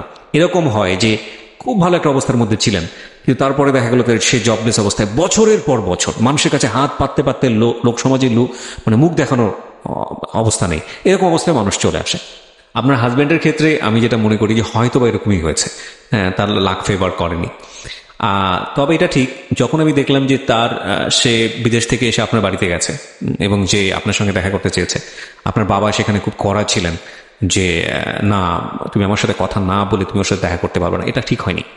এটা ঠিক হয়নি। আমি জানি না যে আমি হয়তো বয়সে তার চেয়ে অনেক বেশি ছোট হব, কারণ বিয়ের পরে আমরা যতটুকু জানি, যেহেতু আপনি তার স্ত্রী, যেহেতু আপনি তার এখনো স্ত্রী, সুতরাং অধিকার কিন্তু তারই সর্বপ্রথম বেশি ছিল। তো সে আপনার সঙ্গে দেখা করতে গিয়েছে, আপনি বাবার কথা রেখে তার সঙ্গে দেখা করতে পারেননি, সন্তানদের সঙ্গেও তেমনভাবে মিট হয়নি। যে সিচুয়েশনই হোক না কেন, এটা তার ইগোতে লাগবে এবং এটা উচিত হয়নি, আমি যেটা মনে করি। হ্যাঁ, আপনার বাবা হয়তো আপনাদের ভালোর জন্যই বলেছিলেন যে একটা সিদ্ধান্ত, একটা এসপার ওসপার না হওয়া পর্যন্ত আসলে আপনাকে আর ওনার সঙ্গে মিট করতে দেবে না। তো এগুলো আমার মনে হয় যে অনেক সময় আপনাদের সম্পর্ক ভালো রাখার ক্ষেত্রে অনেকটা নেগেটিভ হয়েছে। আপনার বাবা তো মোটামুটি বিজনেসের দিক থেকে প্রতাপশালী, যেটা বুঝি, আয় রোজগার ভালো করেন। তো যেহেতু উনি পাত্রস্থ করেছেন, ওনার তো একটা দায়িত্ব ছিল আপনার হাজবেন্ডকে যে কোনোভাবে হোক একটা আয় রোজগারের মধ্যে ব্যতিব্যস্ত করে দেয়। ঠিক আছে, বিদেশে গিয়ে পারেননি, পয়সা রোজগার দিয়েছেন, সেটা হয়তো হয়নি, বাংলাদেশে তো একটা ব্যবস্থা করতে পারতো, সেটা কেন করেননি? আমি এখানে একটু বলি যে ও বিদেশ থেকে আসার আগের থেকে তার সাথে আমার সম্পর্কটা ভালো ছিল না। সে এরকম কিছু কথাবার্তা বলছে যে বাংলাদেশে এসে সে আর আমার সাথে দেখাই করবে না। ফাইন, আপনাদের দুজনকে নিয়ে কি আপনার বাবা মা কখনো বসেছে? না, বসেনি। না, এমনি বিভিন্ন সময়ে তাকে বুঝিয়ে শুনিয়ে দিচ্ছে, তার হাতে আমাকে তুলে দিচ্ছে। একটা হচ্ছে আপনি আপনার মতো করে গিয়ে বলতেছেন আপনার বাবা মাকে, আরেকটা হচ্ছে যে সেও তো তার মতো করে বলতেছে, কিন্তু আপনারা সামনাসামনি দুইজন বসে যদি তারা গার্জিয়ান হয়, তাহলে আপনাদের বলা উচিত ছিল যে ঠিক আছে, আমি সামনাসামনি বসে তোমার কমপ্লেনগুলো তুমি বলো, তোমার কমপ্লেনগুলো তুমি বলো। এটা এবছর হয় না, কিন্তু তার আগে হয়েছে। কবে হয়েছে এটা? এটা গত আমার মেয়ে যখন ক্লাস 3 থেকে 4 উঠলো তখনও আপনাদের দুজনকে সামনাসামনি বসে আপনার বাবা কথা বলেছে? হ্যাঁ। কি বস, তখনকার রেজাল্ট কি এসছে? তখন বলছে যে বাবা, তুমি, আমার বাবা প্রশ্ন করছে যে তুমি যদি আমার মেয়েকে এভাবে করে না করো তাহলে তুমি এখন কি করবে বলো। তখন বলছে যে না, আমি আবার সব ঠিকঠাক করে ফেলবো। ফাইন, তো ঠিক আছে। তো এখন বাবা বলছে যে আমার মেয়েটাকে তোমার হাতে আমি আবারও তুলে দিলাম। এটা সমাধান না, তার কোনো কাজের ব্যবস্থা ছিল সেই মুহূর্তে? না, তখন সে তো আমার আব্বু বলছে যে তুমি যদি কিছু করতে চাও টাকা পয়সা আমি দিব। সেখান থেকে কিন্তু তার চিন্তাধারা বাহিরে যাবে। আচ্ছা, বাইরে সে ফেল করেছে, তো তাহলে কি বসে থাকবে জীবন? তাহলে আবার চেষ্টা করতে হবে না। এখন যেটা হলো, কিছুদিন আগেও আমি তাকে আমি বলছি তার ইগোটা বেশি, সে ছোটখাটো কিছু করতে পারবে না। যেমন এই জায়গাটাই হচ্ছে হলো আমার এখন আমি যে জিনিসটা বলবো, একটা হচ্ছে আপনার পারিবারিক জায়গা থেকে চেষ্টা করা উচিত ছিল, সেটা আপনারা মনে করছেন যথেষ্ট চেষ্টা করা হয়েছে, আমি মনে করি আরো চেষ্টা করা উচিত। এখন আমি যেটা বলবো, এই ভদ্রলোক, আমি তার নামও জিজ্ঞেস করিনি, আমি পুরো অনুষ্ঠানে তার নাম প্রচার হোক সেটাও আমি চাই না, কারণ তার সামাজিকতার জায়গা থেকে হয়তো ইগোতে লাগবে। আমি আপনার প্রতি যথেষ্ট রেসপেক্ট রেখে বলি, সম্মান রেখে বলতে চাই, আপনার ঔরসজাত 2 সন্তান এবং তারা বিগারনেসতে পড়াশোনা করে, এটা আপনার প্রাউড করা উচিত, গর্ব করা উচিত। আপনি যে এইখানে থেকে আপনি যদি রেডিও অনুষ্ঠানটা শুনে থাকেন এবং আপনি সেটা করেছেন, নইলে আপনি প্রথম সন্তান যখন আপনার বিগারনেসতে চান্স পেল তখন আপনি এতটা খুশি হতেন না। কিন্তু আপনি একটা পুরুষ মানুষ, আপনার 2টো হাত আছে, আপনার 2টো পা আছে, আপনি ঢাকা শহরে একসময় থেকেছেন, এখন থাকে নাকি? এখনো থাকেন, আপনি সঙ্গে আছেন। আপনার ইগোতে আঘাত লাগুক, আমি সেটা চাই না। আমি আপনাকে রেসপেক্ট করে একটা কথা বলি, আপনি যদি শুধু নিয়ত করেন যে না, আপনি পারবেন আপনার 2টো সন্তানকে ঠিক মতো মানুষ করতে, হ্যাঁ, এবং আপনি ধর্মকর্ম করা মানুষই হয়তো বা, সেজন্যই বলছি যে সৃষ্টিকর্তা যার উপর খুশি হন তাকে তিনি কন্যা সন্তান দেন। আমাদের তো একটা হাদিসই আছে এরকম, যে সৃষ্টিকর্তা যখন খুশি হন তখন বৃষ্টি দেন, যখন যে বাসায় লোকদের উপরে খুশি হন সে বাসায় তিনি মেহমান পাঠান আল্লাহ, হ্যাঁ, এবং যখন যার উপরে খুশি থাকেন তাকে তিনি কন্যা সন্তান দান করেন। এবং সেখানে বলাও আছে যে কন্যা সন্তানকে যদি আপনি সুন্দর করে মানুষ করে যদি সৎপাত্রস্থ করতে পারেন তো আপনি জান্নাতে যাবেন। তো আপনি এরকম একজন সৌভাগ্যবান মানুষ। ঠিক আছে, ধর্মকর্মের জায়গা থেকে বিষয়টা না হয় এরকম হলো, আপনি যদি র্যাশনাল জায়গা থেকেও আসেন তাহলে দেখবেন যে এই মেয়েরাই আসলে শেষ পর্যন্ত বাবা মাদের খেদমতটা বেশি করে। এটা কিন্তু আমাদের সমাজে একেবারে প্রচলিত এবং এটা স্টাবলিশড। দেখবেন যে ছেলে বড় হয়ে যায়, বড় হয়ে যাওয়ার পরে সে ব্যস্ত হয়ে যায়, সে হয়তো ভরণ পোষণ দেয় সংসারের জন্য, কিন্তু অতটা টেক কেয়ার করতে পারে না। কিন্তু এই মেয়ে আপনার মৃত্যুশয্যায় পাশে গিয়ে থাকে, যখন হয়তো আপনি শয্যাশায়ী হবেন তখন হয়তো দেখা যাবে এই মেয়েই আপনাকে টানা হেঁচড়া করছে, আপনার ছেলের সময় নেই। তো আপনি যদি প্রপার, আমরা আসলে সেই যুগে বসবাস করি না যে আসলে মেয়েকে দেখা, মেয়েকে মেয়ের মতো করে দেখা, ছেলেকে ছেলের মতো করে দেখা, আমরা আসলে সেই যুগে আর বসবাস করি না। একটা মেয়েকে যদি সঠিকভাবে বড় করা যায় তাহলে সে 1000টা ছেলের চেয়েও শক্তিশালী হতে পারে। এটা আমাদের সমাজেই সম্ভব। এবং আপনি দেখবেন যে সরকার থেকে শুরু করে আমাদের সামাজিক যে বুনিয়াদ বা সামাজিক যে বিন্যাস, সেখানে একটা মেয়েদেরকে যে পরিমাণ ফ্যাসিলিটেট করা হয়েছে, অনেক সময় আমার তো মনে হয় যে অনেক সময় ছেলেদেরকেও এতটা ফ্যাসিলিটেট করা হয় না। তো সেই জায়গাটা থেকে আপনি অনেক বেশি সুবিধাপ্রাপ্ত। আপনার এখন যেটা দরকার, আমি যেটা মনে করি যে গায়ে গতরে খেটে হলেও, সবাই তো ভাই সবাই একরকম যায় না, তাই না? ভাগ্য তো সবাইকে একটা রাস্তায় সবসময় নিয়ে যান। আপনি হয়তো এখন লাখ টাকা ইনকাম করেন, কালকে হয়তো আপনি পথের ফকির, বা আপনি কালকে হয়তো পথের ফকির, পরের দিন যে আপনি বাদশা হবেন না এমন তো কোনো কথা নেই। আমরা তো নিয়তির উপর নির্ভর করি। কিন্তু সব জায়গাতেই আমাদের যে জিনিসটা ঠিক রাখা উচিত সেটা হচ্ছে রেসপন্সিবিলিটি, দায়িত্ববোধ। আপনি যদি আপনার পরিবারের প্রতি কিছু করতে নাই পারেন, আপনি অন্তত তাদের পাশে থেকে ওই আর্টসটা বোঝাতে যদি সমর্থ হতেন যে মা আমার ইচ্ছা আছে, আপনার সন্তানদেরকে যদি আপনার এতটুকু বোঝানোর সামর্থ্য থাকতো, বা আপনার স্ত্রীকে যদি এতটুকু বোঝানোর সামর্থ্য থাকতো যে আমার ইচ্ছা আছে, আমি খুব টেন্স, আমি যে ভরণ পোষণ দিতে পারি না, আমার খুব কষ্ট হয়, আমি কোনো অল্টারনেটিভ অপশন খুঁজতেছি না, আমি চাচ্ছি তোমরা ঢাকাতেই থাকো, যেভাবেই হোক গায়ে গতরে খেটে হলেও আমি একটা পরিশ্রম করে তোমাদেরকে একটা জায়গায় পৌঁছাতে চেষ্টা করতেছি, তাহলে আজকে সংসারের অবস্থাটা এরকম হতো না। আপনি 2 পয়সা রোজগার না করলেও সংসারের অবস্থাটা এরকম হতো না। যেহেতু আপনার এগেইনস্টে অনেক বড় কমপ্লেন দাঁড়িয়ে গেছে, যে সেটা আপনার স্ত্রীর জায়গা থেকে, সুতরাং আসলে সমস্যাটা সেখানেই তৈরি হয়েছে। আমি মনে করি আপনি আর অপশনের দিকে না গিয়ে আপনার বরং চেষ্টা করা উচিত, আপনার ছেলে মেয়ে দুটো অনেক ছোট আছে, যে যেভাবেই হোক না কেন এদেরকে ভিকারুনের সাথে পড়াবেন, যেভাবেই হোক না কেন আপনি এদের একটা ভবিষ্যৎ নিশ্চিত করে দেবেন। এবং একটা ছেলের পক্ষে 2 সন্তান মানুষ করা আমাদের এই ঢাকা শহরে খুব বেশি কঠিন কিছু না। হ্যাঁ, আপনি যদি চেষ্টা করেন তো আপনি পারবেন। আপনার হাজবেন্ড লেখাপড়া করেছে? হ্যাঁ, BA pass. BA pass. Kibria ভাই, আমি এখানে একটু কথা বলি। হ্যাঁ, আপনার কথা দিয়ে অনুষ্ঠানটা শেষ করবো। জি বলুন। এখানে হলো কি, আমার হাজবেন্ড একটু সহজ সরল মানুষ, মনের দিক থেকে কিন্তু ভালো না। আপনি তার খারাপ কিছু বলেন না আমাদের পুরো অনুষ্ঠানে, কিন্তু এখন আমি দেখতেছি তার মেন্টালিটিটা আসলে খারাপ হয়ে গেছে। এগুলো কিন্তু সে নিজের থেকে করছে না, এটাও কিন্তু আমি বুঝি, আমি তার সাথে দীর্ঘদিন ছিলাম। এখানে আমি আপনাকে একটা কথা বলি, সেটা হচ্ছে কি, মানে আমাদের সোসাইটিতে, পরিবারই মেয়েদের একটা কমন কমপ্লেইন থাকে। কমপ্লেইনটা হচ্ছে হাজবেন্ড নিজের সংসার দেখে না, তার বাবা মা তার বোনদের বেশি টেক কেয়ার করে।